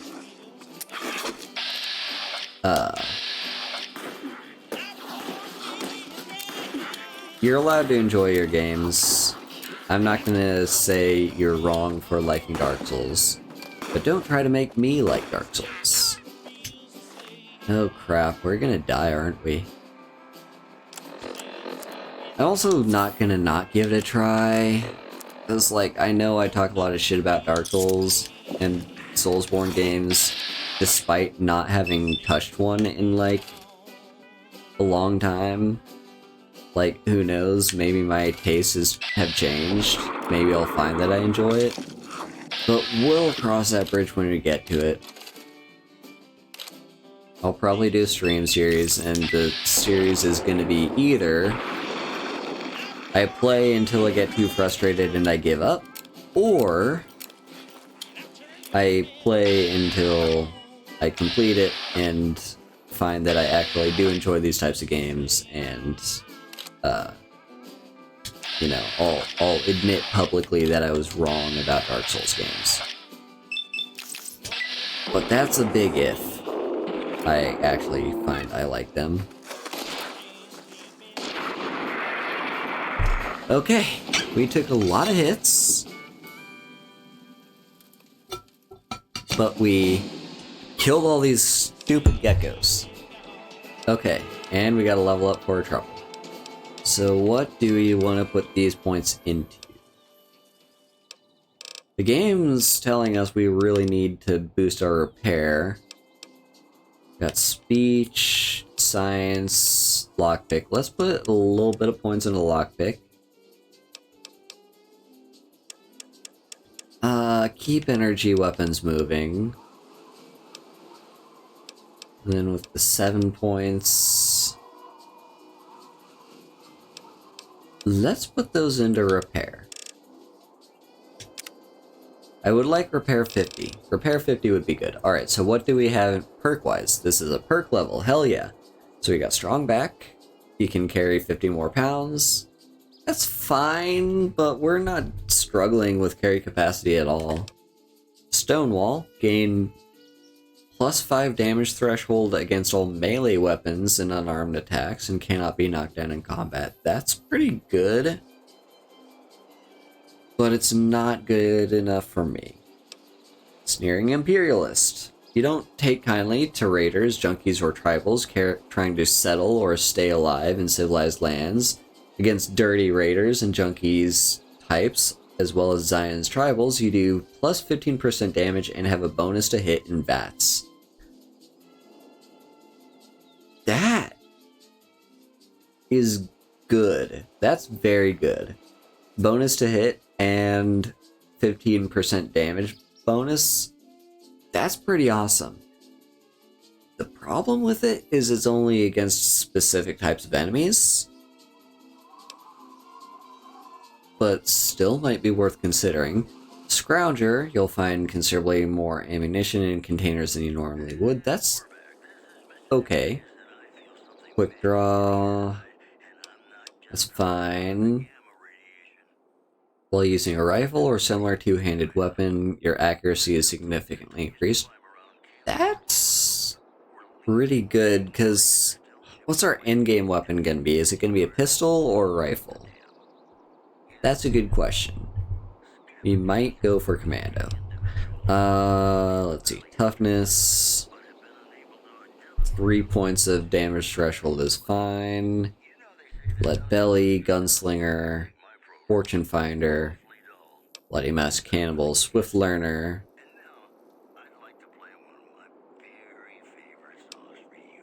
Retention, Rapid Reload, Intense Training, Black Widow. I'm gonna take Bloody Mess.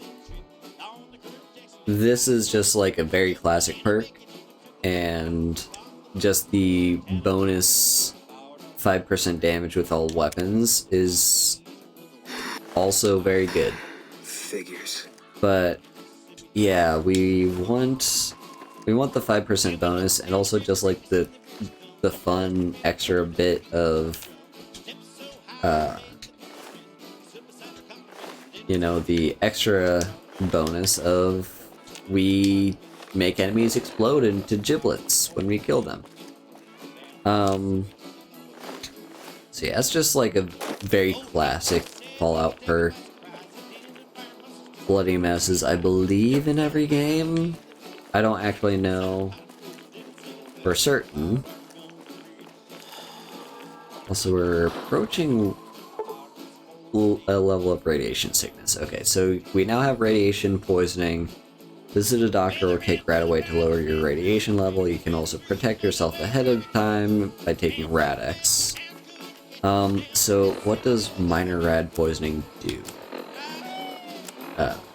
Radiation. -1 endurance. Okay.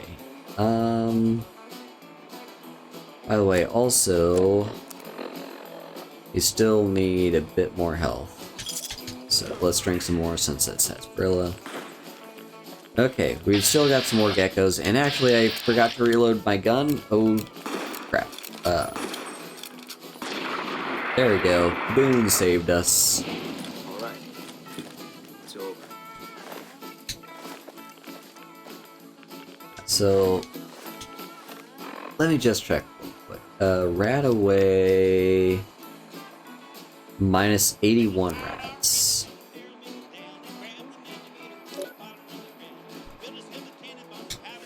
Okay, so we'll probably do a bit of Radaway as soon as we're out of this area and not taking radiation poisoning at all, but until then, we'll just kind of hang out.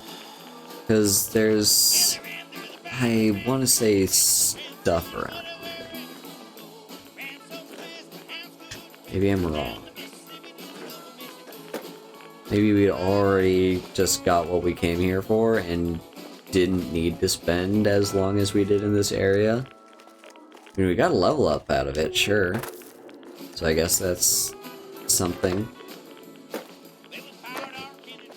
Boone, do you know if there's anything in this area I should be aware of?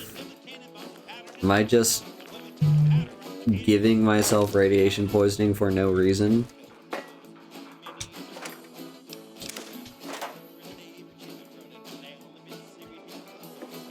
I do have to say, Fallout 4 has a very different system when it comes to radiation.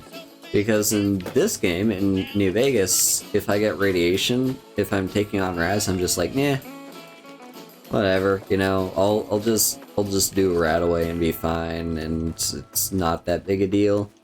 But if it's in Fallout 4, it's like you can visually see as your health bar ticks down and your max health is being capped out, and you can just, it's staring at you all the time just how radiated you are, and you're like, I have to get rid of my radiation poisoning as soon as possible because this is becoming too much. It's filling up my health bar. Oh no, I'm gonna die. I don't have as much max health. But yeah, this game is more like -1 endurance for you. I'm like, cool. Tell me why I should care. Okay, we have crippled limbs again. Doing status condition. There we go. All right, time to kill you. Go for the head. Yeah, 65% chance of missing him one shot. Stop exploding me, please. My limbs can only take so much.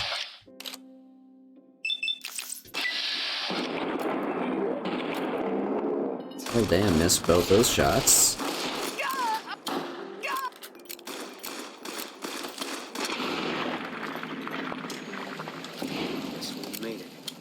Okay, that's a lot of pain.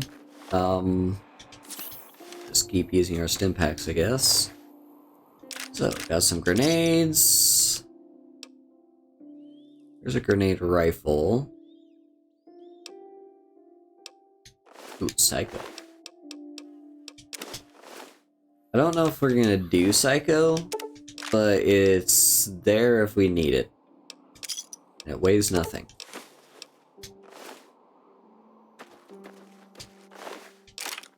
I didn't mean to take that gun, but maybe I should have because I'm pretty sure 10mm are worth a lot.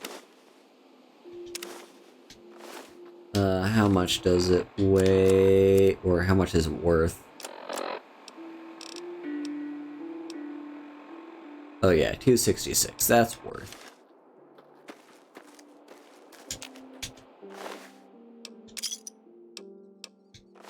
Anything else? No? Okay, so was this an ambush, or were they... Oh, yeah, this is just a place that they're guaranteed to spawn. I see. Cool. So we just came in here, killed some vipers. And over here... Still more people to loot.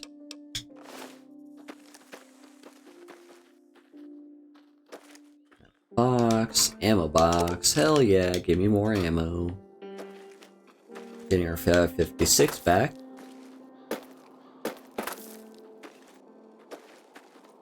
And anything else?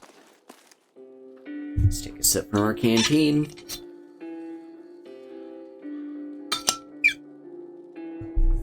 And I guess we keep going. I guess we could fast travel, right? World map. Yeah, let's fast travel. I need to walk all that way back.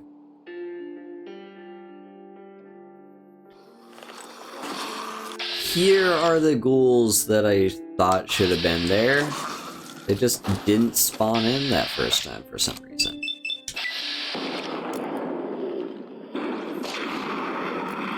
There's the bloody mess perk doing its job.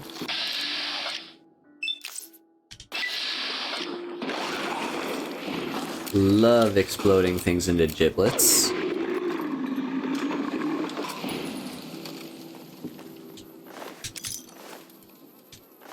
Also, I figure increasing our max damage,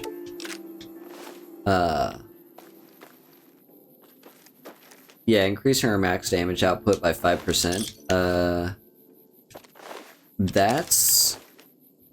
it's good in general.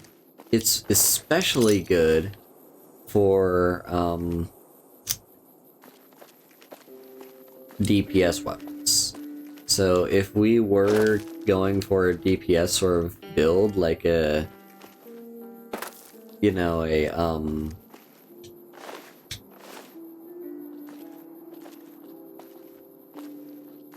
automatic weapon, I'm trying to think, a submachine gun, for example, then that would be a big bonus to us.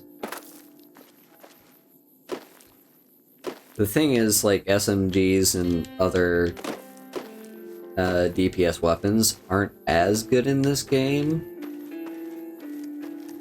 for a simple reason that damage threshold plays a big part in everything. So if you're using an automatic weapon and the enemy has a lot of damage threshold, you're going to be barely doing anything to them. Because generally speaking, automatic weapons are going to have lower base damage, but it balances out because it's a higher DPS. But if you're up against someone with any damage threshold whatsoever, and your low damage is just being low. Okay, I'm looking for the secret entrance. Where the fuck is the secret entrance? I swear it was just like...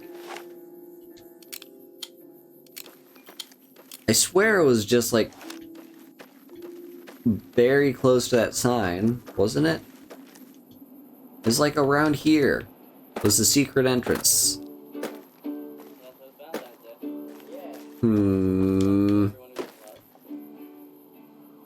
The game is being dumb and not giving me what I want. But yeah, main point is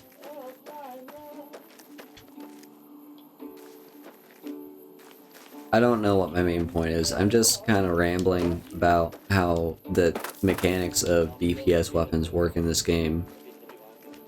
Come on. Is there no way up? Am I just perpetually stuck? There we go. Come on, where's the secret entrance so I can skip the dungeon bit? Like, me running around searching for the secret entrance is gonna save us going through the entire dungeon just to talk to Jason Bright. Or, not Jason Bright, Chris.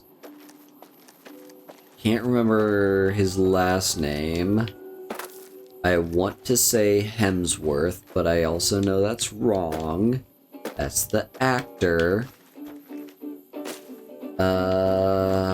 Chris Pringle.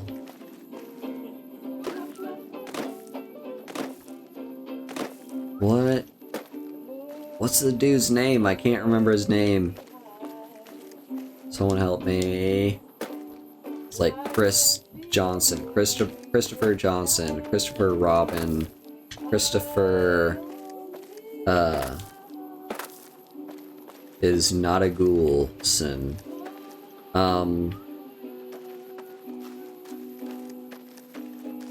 Game, where the fuck is the secret entrance? I swear.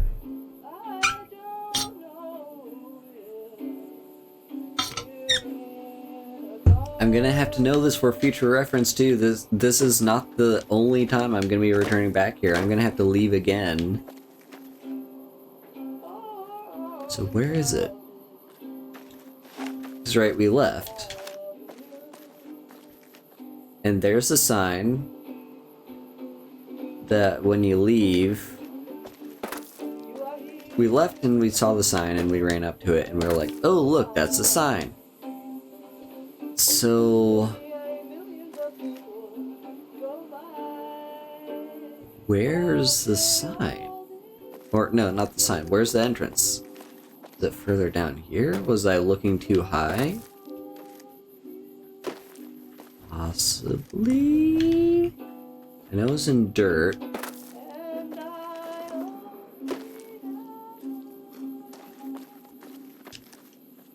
Where's the sign? Not the sign. The entrance. Where's the tunnel? The tunnel entrance. God damn it, game. Please.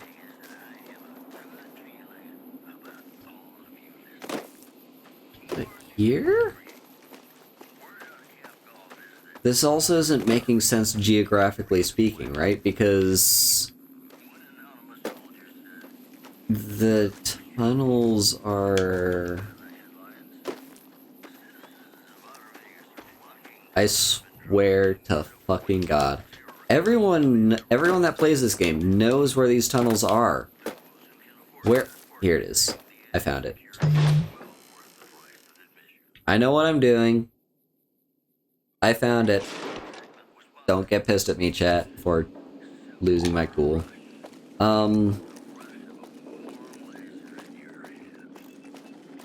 So, Chris... Have you found the components we discussed? Haversam. I knew it started with an H. So.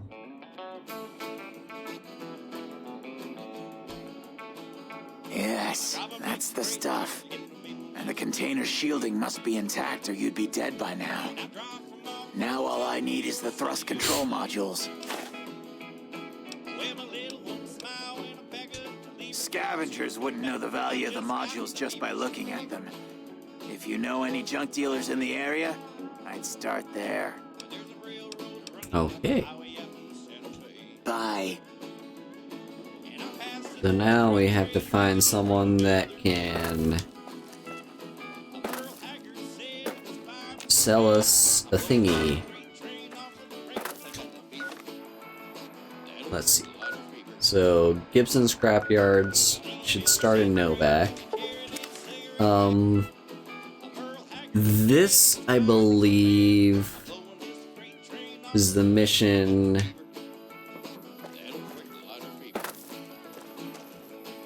There's gonna be a mission here, right? Where, like, the lady has a bunch of dogs or something. And you have to do something for one of her dogs.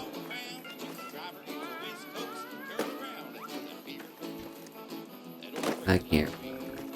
There's no Bart's Shack.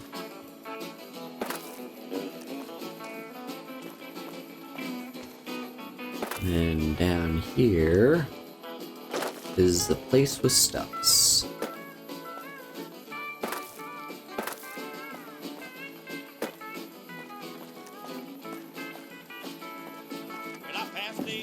Hello, whoa, Gibson Scrapyard. Hi there. I'm Old Lady Gibson, or so they tell me. I've got odds and ends for sale, and I'm pretty good at fixing things, too. You might have noticed the very large building just north of here. That's Helios 1. The NCR runs the place, so it's off limits to prospectors. Mm-hmm.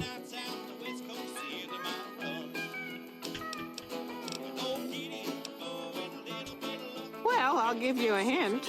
They used to just call me Gibson. I hope you can figure out the rest. I don't mind, to be honest. Living long is a real accomplishment these days. Remains to be seen if I end up dying peacefully in my bed.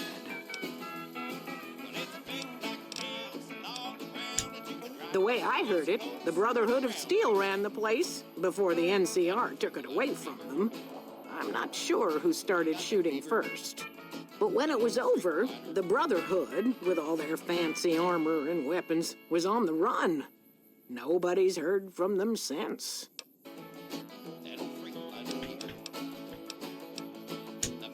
Sometimes it seems like I spent the better portion of my youth in that old wreck of a building. Me and my hubby, may the man rest in peace, used to scavenge there. If it weren't bolted down, you can bet we took it and sold it. A lot of the scrap you see around here is from RepCon, even my favorite chair. Interesting. As it so happens, I do have some thrust modules, but they're expensive. 500 caps worth of expensive. God damn. But speech... Okay. This kind of bothers me a little bit.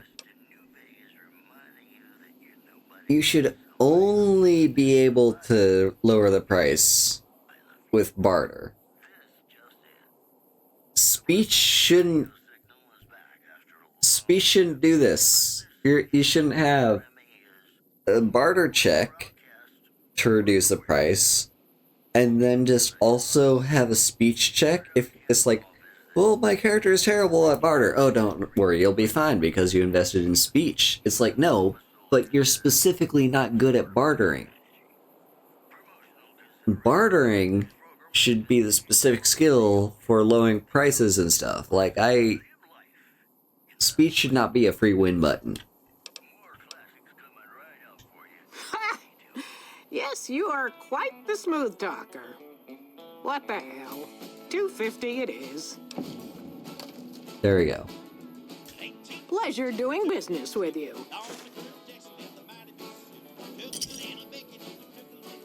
Alright, we got the thing.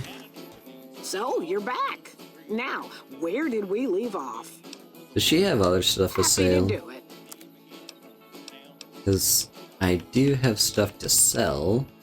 Like this 10mm.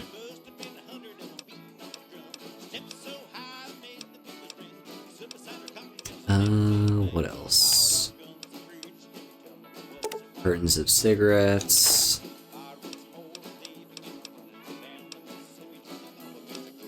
Chopper. Yeah, that's one that we're not gonna do anything with, so we're just gonna flog it to you. Have fun with that legendary weapon lady. Fork. That was something that we picked up way back and we don't need. Frag grenades. You can take all of those. I promise you I won't use them.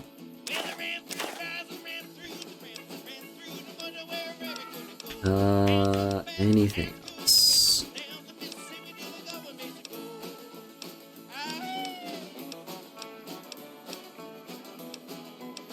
I don't think there will be anything else, but just want to check.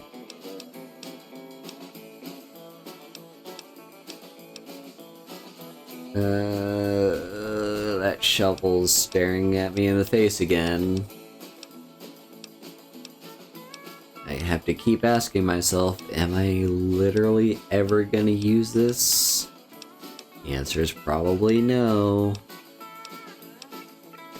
But I just hang on to it anyway. Okay, what does she have to sell?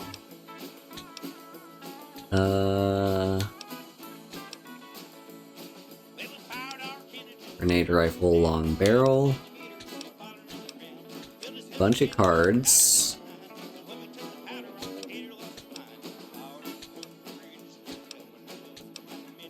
Just a ton of junk.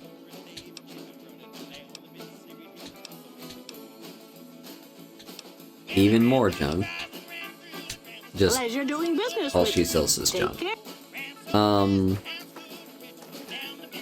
So yeah, if this were Fallout 4, I would have a use for every single one of those things. But because it's not, they're just decoration.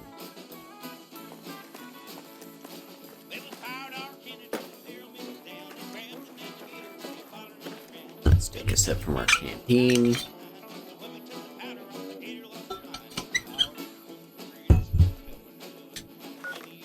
And it's 5:54, so it will be past 6 p.m. What?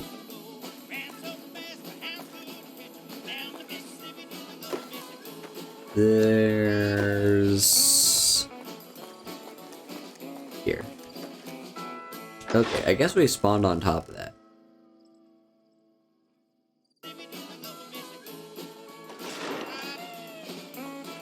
Alright, time to bring this back to Chris, and that'll be wrapping up the quest, isn't it? Evening. Where are you? There you are.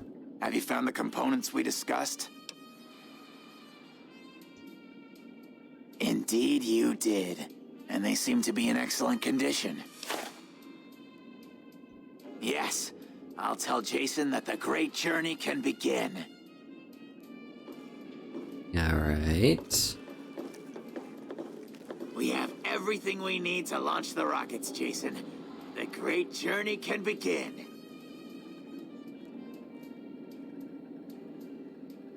Gather all. May the Creator guide my words and help me speak true. The Almighty Creator has seen fit to answer our prayers.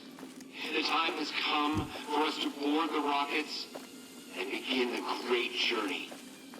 Though it may seem that all humans despise us, the Creator has seen fit to instruct us differently. The journey ahead would have been impossible if not for the intercession of two human friends, one new, the other a long, abiding companion. To our new friend, we say thanks, and promise never to forget how we cleared from our path the demons who sought to stay our journey. But to Chris, we owe more than thanks. Chris, you have made this great journey a reality. From this moment forward, you will be remembered as the saint of the great journey. We shall never forget you. I ask that you forgive us, Chris, and give us your blessing, and we bestow ours upon you. Seekers, board the rockets. Take your seats. The great journey awaits. To the promised land we go. To the far beyond. Hey. Hello. Hello. Hello. Evening. Did you hear him? My God, you were right all along. I'm no ghoul. They were just using me. And dying would be worse than this? Used up and thrown away like garbage? Oh, so I've redeemed the human race, is that it? What a crock. The human race can't stand me. So, you want me to accompany you on your adventures across the Wasteland, is that it? Life among humans again? That's what you're suggesting? I guess it's the only chance I've got. Maybe it'll be different this time. I was never a saint before. I can't believe I'm agreeing to this, but I'll give it a try. You go launch the rockets. I'm on my way to Novak. Alright, cool. I guess the game was assuming that I would have tried convincing him he wasn't a ghoul and so forth, because he said, "You were right all along." But I actually never once did. I didn't bring it up to him a single time.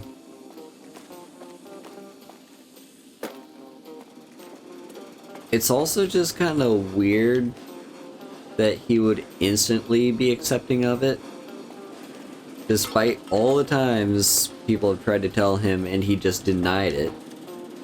He'd probably be like, I don't think he'd be so accepting. You know, being told that he's being left behind because he's human, he would be like, well, I'm not human. They're just lying to make up for the fact that they decided to leave me or something. You know, he'd have some excuse like that. Basically, he'd be in complete denial instead of just instant acceptance.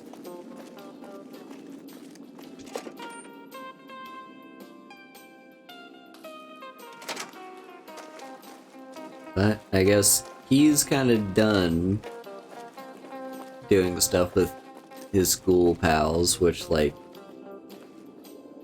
there's more to do, but whatever. I guess just leave it to me. No need to have Chris hanging about. I guess we'll give Chris a visit when we come back to town.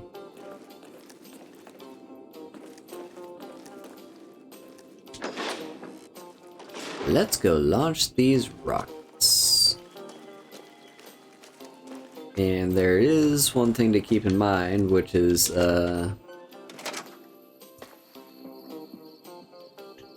yeah, the actual trajectory. Ooh, Science 55. We're actually only 5 points short. So, right? Because go to stats, go to skills. Science is actually 48 because it's nighttime. But yeah, let's give Jason a good ending. So, use a Programmer's Digest. The console displays a wealth of information concerning the predicted trajectory of the rockets. What do you wish to do?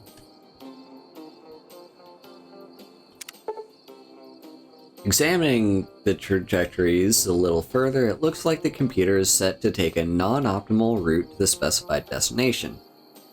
You surmise that with minor alterations, you can plot a course that will take them about 12.5% closer to their intended destination. You wish to alter the rocket's course. There we go. And we gain some karma for that, as well as some XP. Alright, let's do the launch.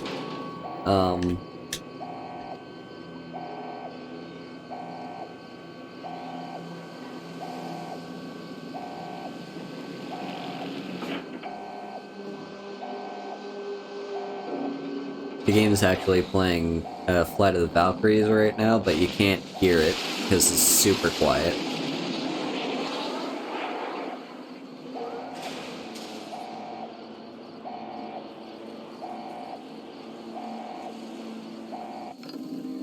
There we go.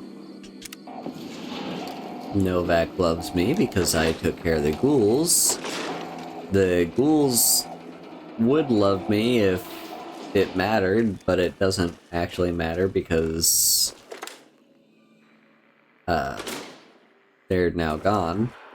I can't see shit because my light keeps getting turned off. And yeah, it's just a good resolution for everyone involved except the Nightkin. Which I honestly wouldn't have minded getting the Nightkin a good ending as well, but it's not the end of the world. I do have to find my way out of this building that's so dark I can't see shit. Let's actually set our quest. That's gonna point me towards the door, right? Then we just kind of keep hugging the wall until we eventually get to the door.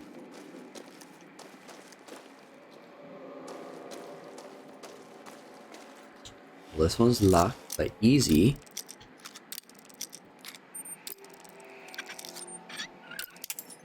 Ah, damn. Broke a bobby pin. Right. Oh, shit, I forgot my light is on. I just can't see shit. Well,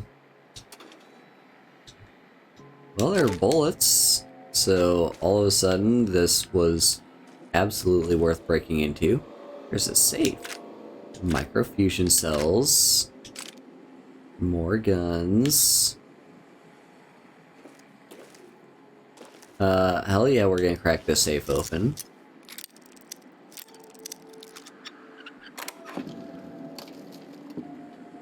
Let's see, bottle caps, pre-war money, some stealth boys. Oh. I have an idea. So.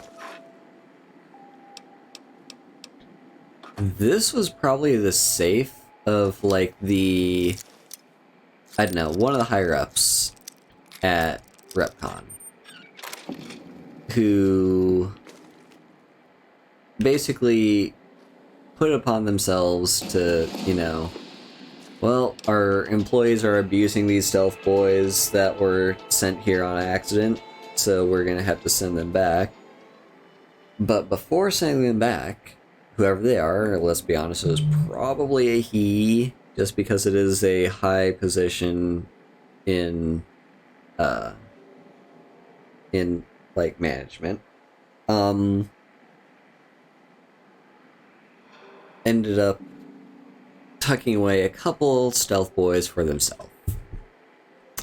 But anyway, let's do our level up, get more points in energy weapons. Probably need...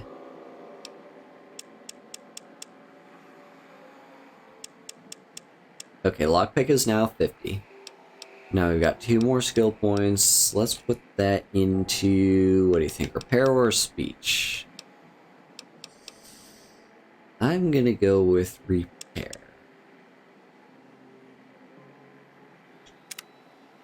Okay. Now... just need to keep going. Here's another locked door. Ooh, and this is actually, thanks to us having just leveled up our lockpicking skill, we're able to get in. So yeah, getting our lockpick up to 50 was actually pretty smart. And the thing is, for, like, towards the end game, in terms of skills, there's gonna be 2... So I'm gonna save us at least 40 skill points. Maybe even 60. By having it so... I'm not gonna put science and speech... Well, I'm not gonna put science and lockpicking all the way up to 100. I'm only gonna put them up to 80. Hello, Stry. I'm only gonna put them up to 80. And then I'm just gonna use magazines anytime I need to do one of those skill checks. Anyway, let's just fast travel back to Novak. Wonder if we can meet up with Chris now that he's here. Where's he gonna be hanging out? Probably around the motel, if I had to guess. In fact, there he is. Welcome to Novak. It's not very exciting here, but the people are friendly enough. My engineering skills have been coming in handy too. I've got plenty to do. Thanks for telling me about this place. Hey there. Hello, Alpha. Let's see. So now we want to talk to Manny. You have any luck with the ghouls? I'm counting on you. Really? Unbelievable, man. I knew that wasn't gonna be easy. But I had a good feeling about you. You look like you've been through a lot. Okay, I'll tell you everything I know, like I promised. The guy you're looking for, Benny, he was traveling with some members from my old gang. They were going to Boulder City. Boulder City, you say?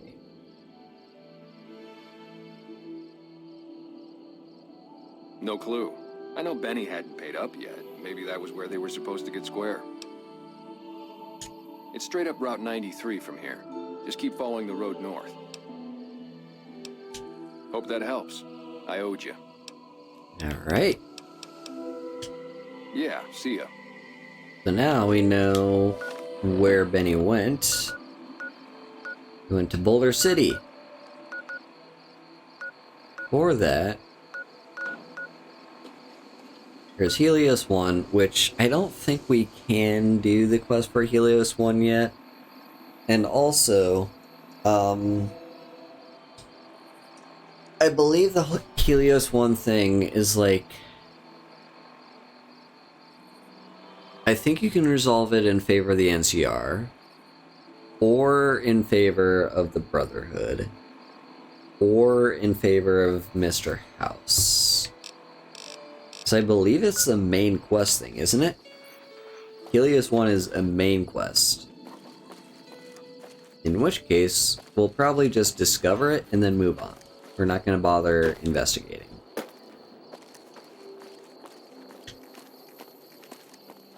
Yeah, we should probably sleep.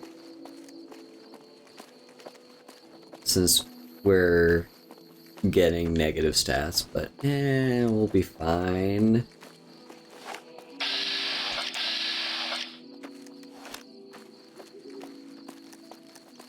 There is, in fact, an advertisement for Helios 1.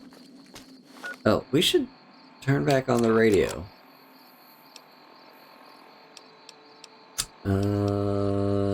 Radios. Yeah, the radio like automatically switched to the launch music. The dawn of a golden age. That's gonna be Helios 1, isn't it?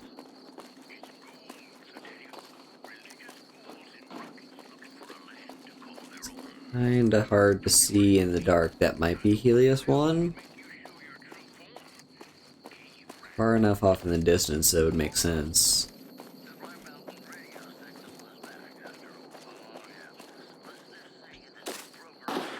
Uh-oh. Boone, what are you shooting at? Ah, more rats. I guess we'll just go for the body.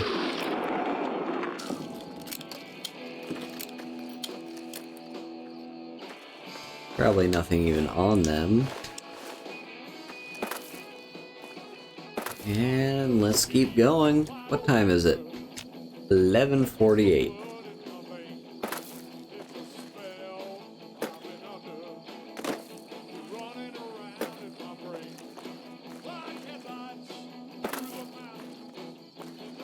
And then... Yep, we're on 95. If anyone lives in this area or has ever been to this area, or is just, you know, has easy access to Google Maps, do you know if the road layout here is accurate? Because I think it is, but I don't want to make that assumption.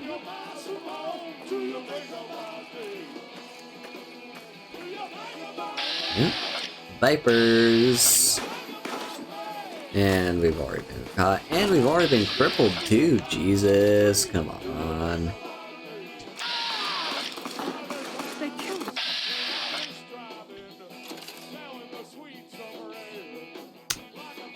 I'm just gonna go for the torso.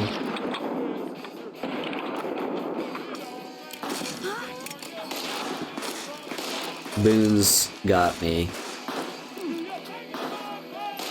Yeah, aiming this hard with a crippled torso.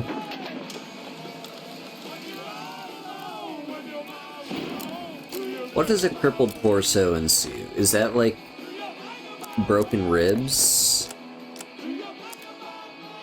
Are my ribs broken?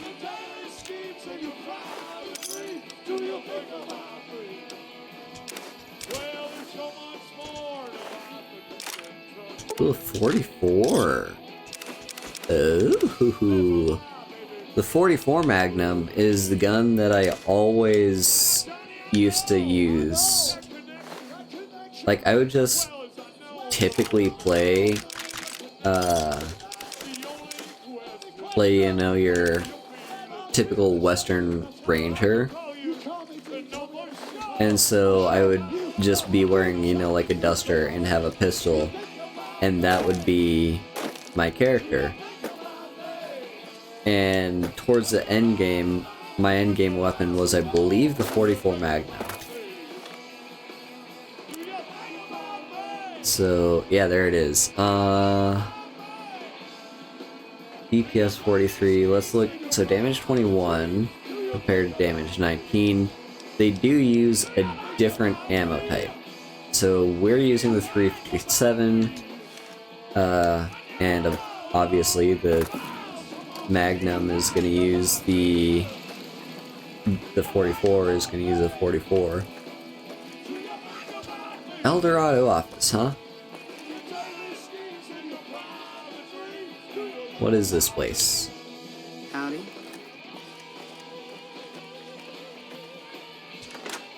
Eldorado gas service.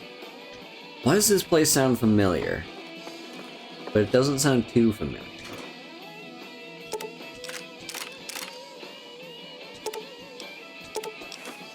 Should I have taken all those SMGs? How much? Oh yeah, I should have taken them. They're heavy and worth a lot. Am I just allowed to take this shit? Does no one have a claim to this? Even that prospector outside is just like, no. Prim has a new sheriff. That should keep the powder gangers away. Don't scare me like that.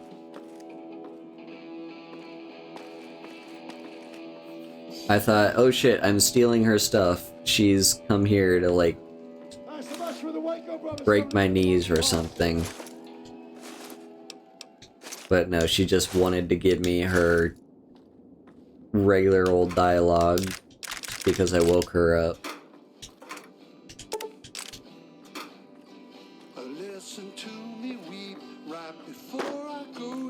Hey there. Hey there. Hey, Adora.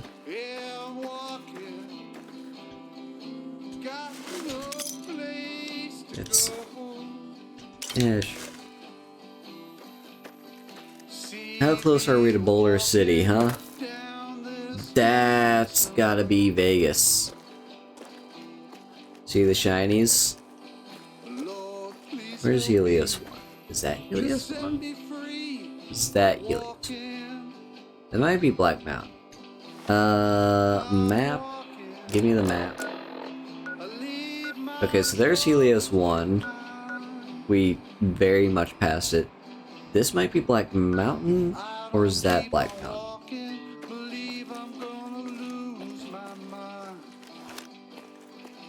Anyway.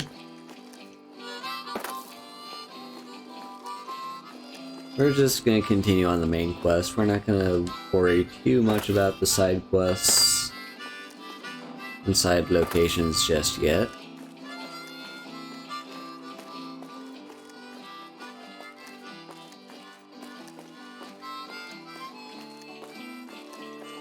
We have the Lonesome Drifter.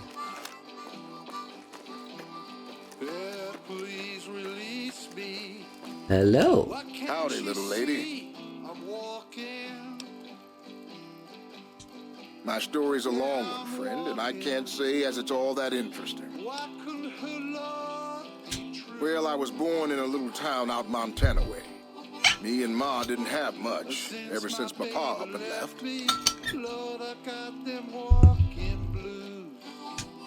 That he did. Never did know why. Ma always said he was a real mysterious fella, even when he was with her. Like he was a stranger sometimes. since my baby left me, Lord. Maybe he did, maybe he didn't. But that don't change the fact that it wasn't right. It sure wasn't easy. Ma worked her fingers to the bone to make sure we had enough to survive. And I worked the coal mines from when I was 15. After Ma died, I guess I wanted to find my pa and get some answers from him. Been out here looking ever since, but he ain't an easy man to find.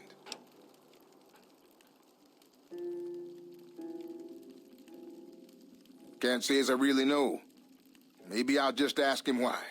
Maybe I'll punch him right in the mouth. Hell, the more I talk about it, the more the whole damn thing sounds like a dumb idea.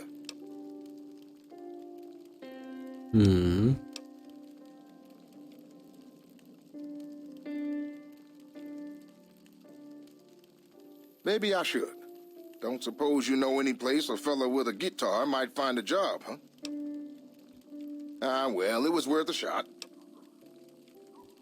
Oh, this old thing? Why, thanks, friend. This here guitar is just about the only thing my daddy left me.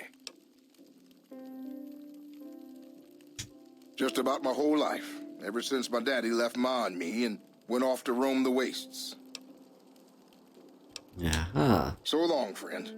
I remember. So he's the person that... He's one of the people, at least, where one of the casinos on the Strip wants you to find, like, talents, music talents, to perform there. And he's one of the people you can recruit to do that.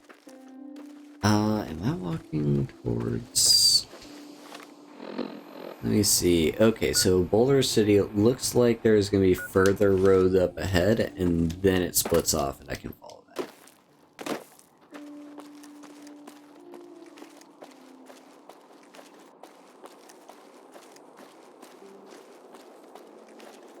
And what is this? Yep, there's a sign telling us Boulder City's that way, as well as Hoover Dam and Lake Mead. It's a strip. You know, this state right here of existence. I mean, first of all, it's something I very much experienced in real life too. But just think, you know, we're just two loners along the road, out in the middle of the desert. Sure, there's civilization nearby, but we are kind of just away from everything else. But somewhere in proximity to us is a strip. On the strip, everything's livelier. You can forget the fact that this is all a wasteland. You can just drown out your sorrows on the strip. The strip is a little oasis from the death and destruction that exists in the desert.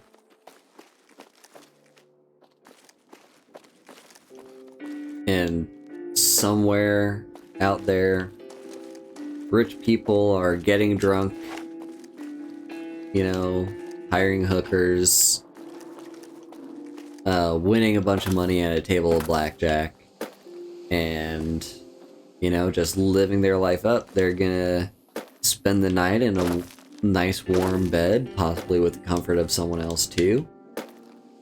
But us? No. They're blind to what we're dealing with right now. They're blind to the fact that we're gonna be spending the night maybe not sleeping at all, maybe on just like a dirty mattress that we just find alongside the road.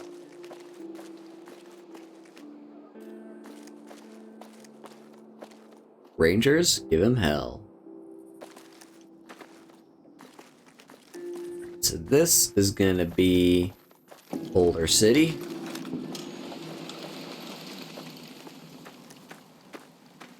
You here to pay your respects too?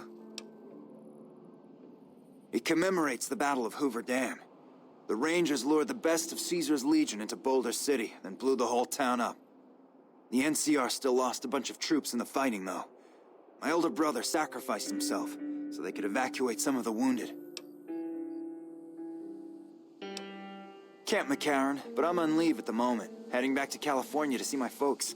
I'm supposed to join up with a caravan that's heading that way up at the 188, but they're not due to arrive for a while yet. Don't worry about it. Bye. Okay. So yeah, the Battle of Hoover Dam, the big battle that predates the game. The NCR won, but not without casualties. And so this... Wish I had a first rate kind Hello, of guy looking Skell. after me. This memorial just kind of commemorates that. And fun fact, if you shoot the memorial, he gets mad at you.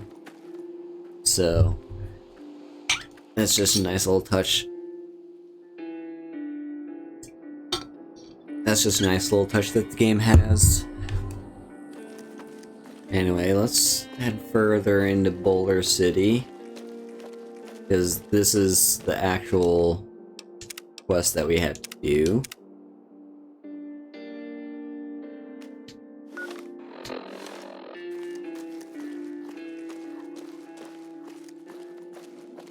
Oh, you can.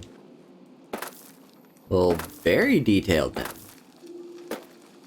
Love that. We've got a situation with some great cons right now. The brass at McCarran has ordered me to lock down the ruins until it's been resolved. Let's see. One of my patrols was on its way back from Novak when it came under fire from the Great Khans. They radioed for reinforcements, but instead of waiting for us, they chased the Khans into the ruins where they were caught in a crossfire. No deaths, but not all the squad got out. The Khans have Private Ackerman and Private Gilbert as hostages.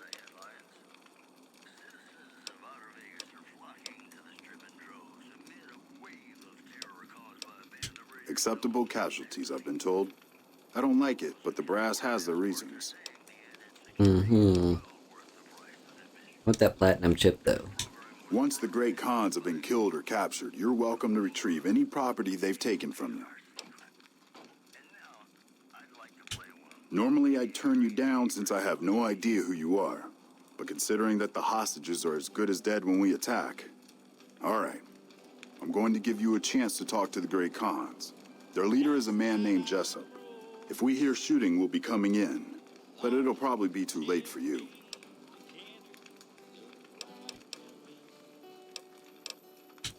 Good luck. Okay. I don't remember what level of speech it's recommended that you have for this area. I want to say it's level 50 though. And if it is, then we'll be good. If it's level 60, or even level 70, we should still be good, because we've got magazines. But yeah, this is one of those situations that you can completely resolve with speech. That courier Benny wasted back in Good Springs. You're supposed to be dead.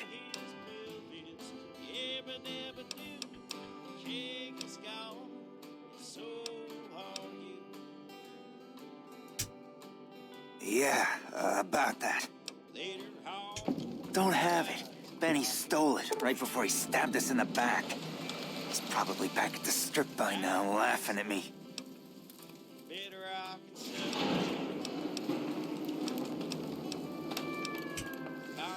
Yeah? On what? He's one of the chairmen, big shots that run the Tops Casino in New Vegas. A friend from the city contacted me with info on a big job. I should have known that the caps were too good to be true, but there was still no way I could pass up the chance. It's just a big fancy poker chip as far as I know. Don't know why anyone would make one out of platinum, though. He's a snake, that's why. He owed us the rest of the pay for the job, so maybe he didn't want to pay up. Fine. What's to negotiate? The NCR backs off, we walk out of here, nobody gets hurt. I can't believe I'm doing this. But all right, the hostages can go. The NCR had better keep their end of the deal, though. Here, a souvenir for you. It's Benny's lighter. Shove it up his ass when you catch up with him. I'm not afraid of a gunfight, but I'd rather get back to Red Rock without a few extra holes in me if I can help it. Yeah, Fair enough. go on. Alright.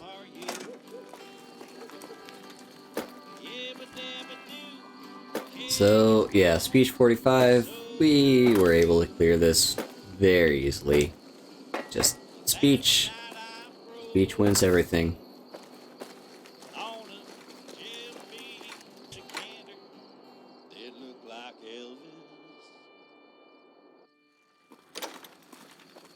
Alright. Now, you. I'm glad you're able to get my people freed, but there's a new problem. I just got orders to take out the Great Khans, hostages or not.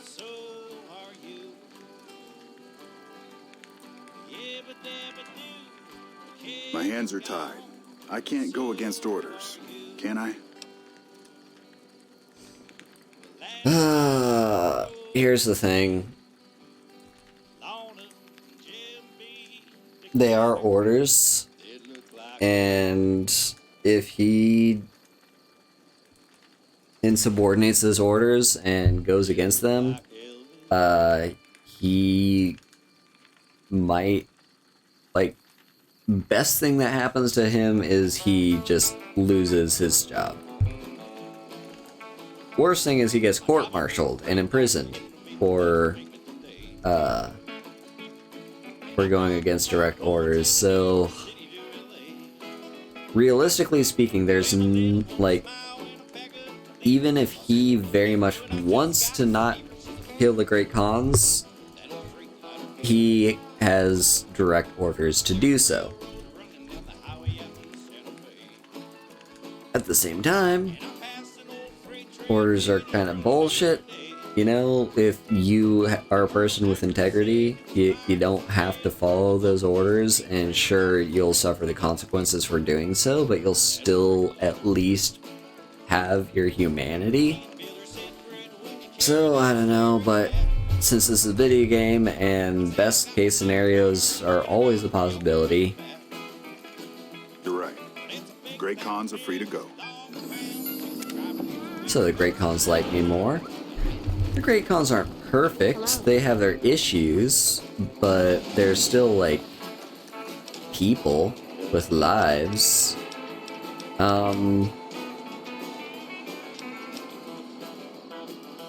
Let's see, energy weapons up to 45. Repair we should get up to 50. I don't know if we'll need more than 50 repair after that. What do you think? The rest into speech? And we get a perk at this level. Okay, so what do we have overall? Junk rounds. So survival is the mother of invention. Craft ammo at the reloading bench using alternate materials. Scrap material and tin cans. I see. Okay. So those do have a use. Light touch. Heavy armor just isn't your thing, so you've learned to customize light armor for maximum benefit. While wearing light armor, you gain a 5% critical hit chance, and your energies suffer a minus 25% critical hit chance. Okay, there's Black Widow, intense training, rapid reload, retention, swift learner, cannonball, run and gun. The run and gun perk reduces accuracy penalties with one-handed guns and energy weapons while walking or running. Fortune Finder, Gunslinger. Okay. That belly, toughness, commando, quick draw, Scrounger, sneering imperialist, stonewall, strong back, fight the power. You've had enough of the so-called authorities pushing poor folks around. You gain plus 2 damage threshold and plus 5% critical chance against anyone wearing the faction armor of the NCR, Legion, or Brotherhood. Okay. Ooh. Ooh. That's actually pretty good. against like the main factions in the game, plus 5% damage, plus 5% crit chance, and 2 damage threshold. Nice. Then there's Finesse, which is just so good. Here and Now. Misfortune. Just when your enemies think they have the upper hand, Misfortune appears to turn their world upside down, appearing only in Vast. She has the ability to snatch defeat from the jaws of victory.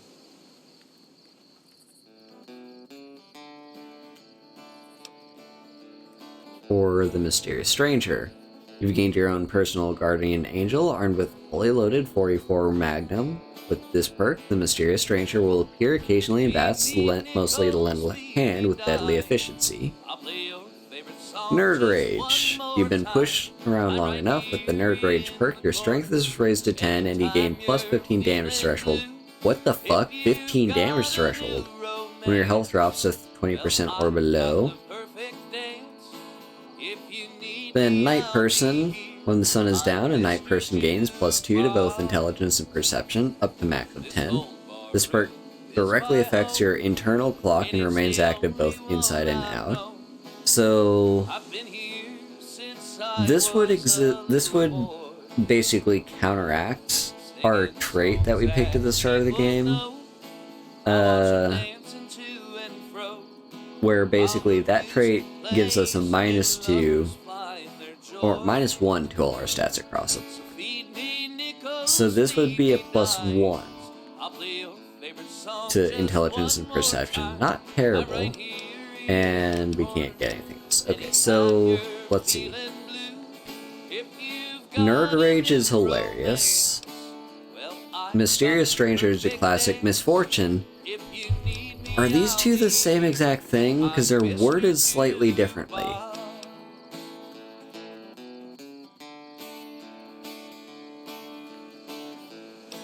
Like, Misfortune and Mysterious Stranger, are they functionally the same? But anyway, then there's... Yeah, there's a lot of good perks now that we're level 10. Ooh, this is gonna be hard.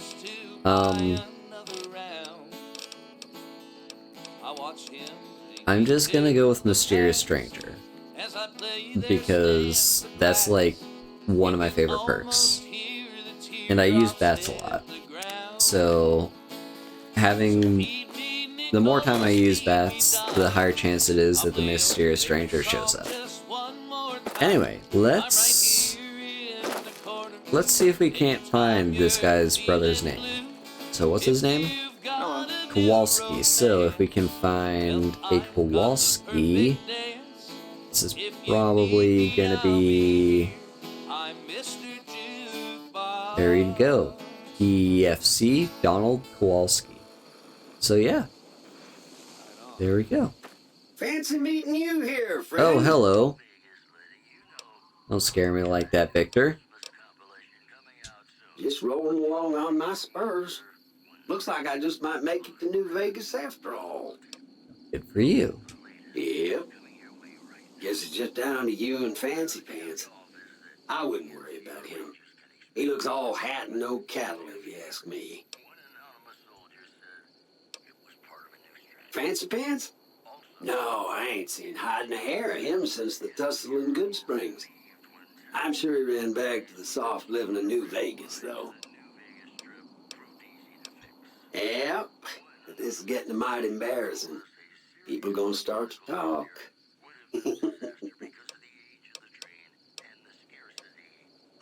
Now, it ain't my fault that Dorothy and the Tin Man happen to be on the same yellow striped road, is it? Look me up when you get to New Vegas. I'll buy the first round. Okay, there's Victor. Hello again. Is there something you need from me?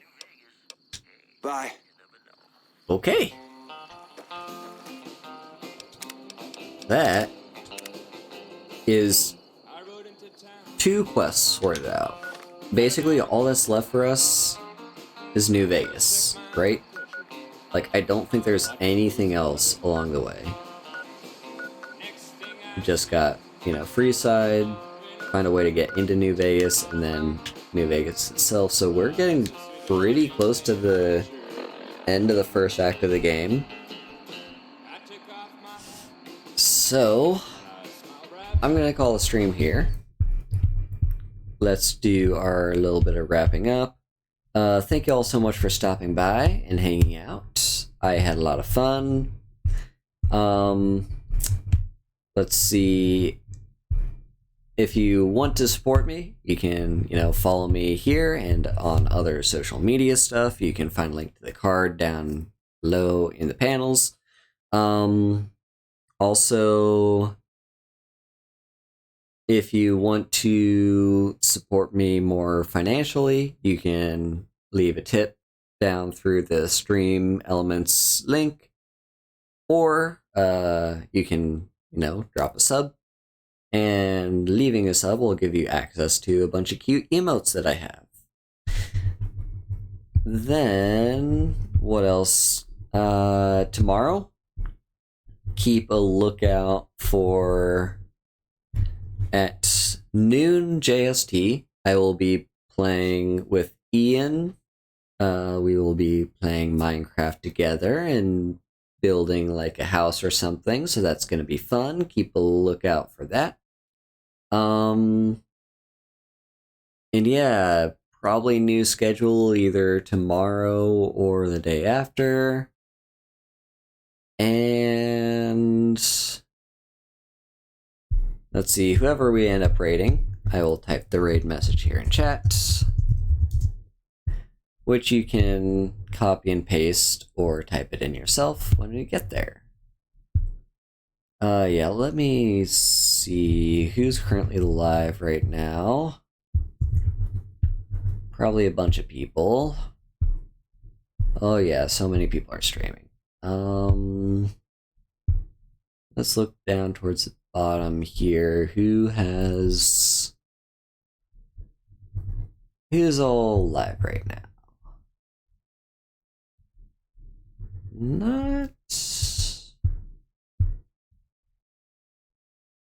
There's a lot of people live, actually. Let's raid Minra. Best friend Minra. She is doing, looks like a collab with some people. So, yeah, we're gonna raid her. And yeah, that'll be it. Bye-bye.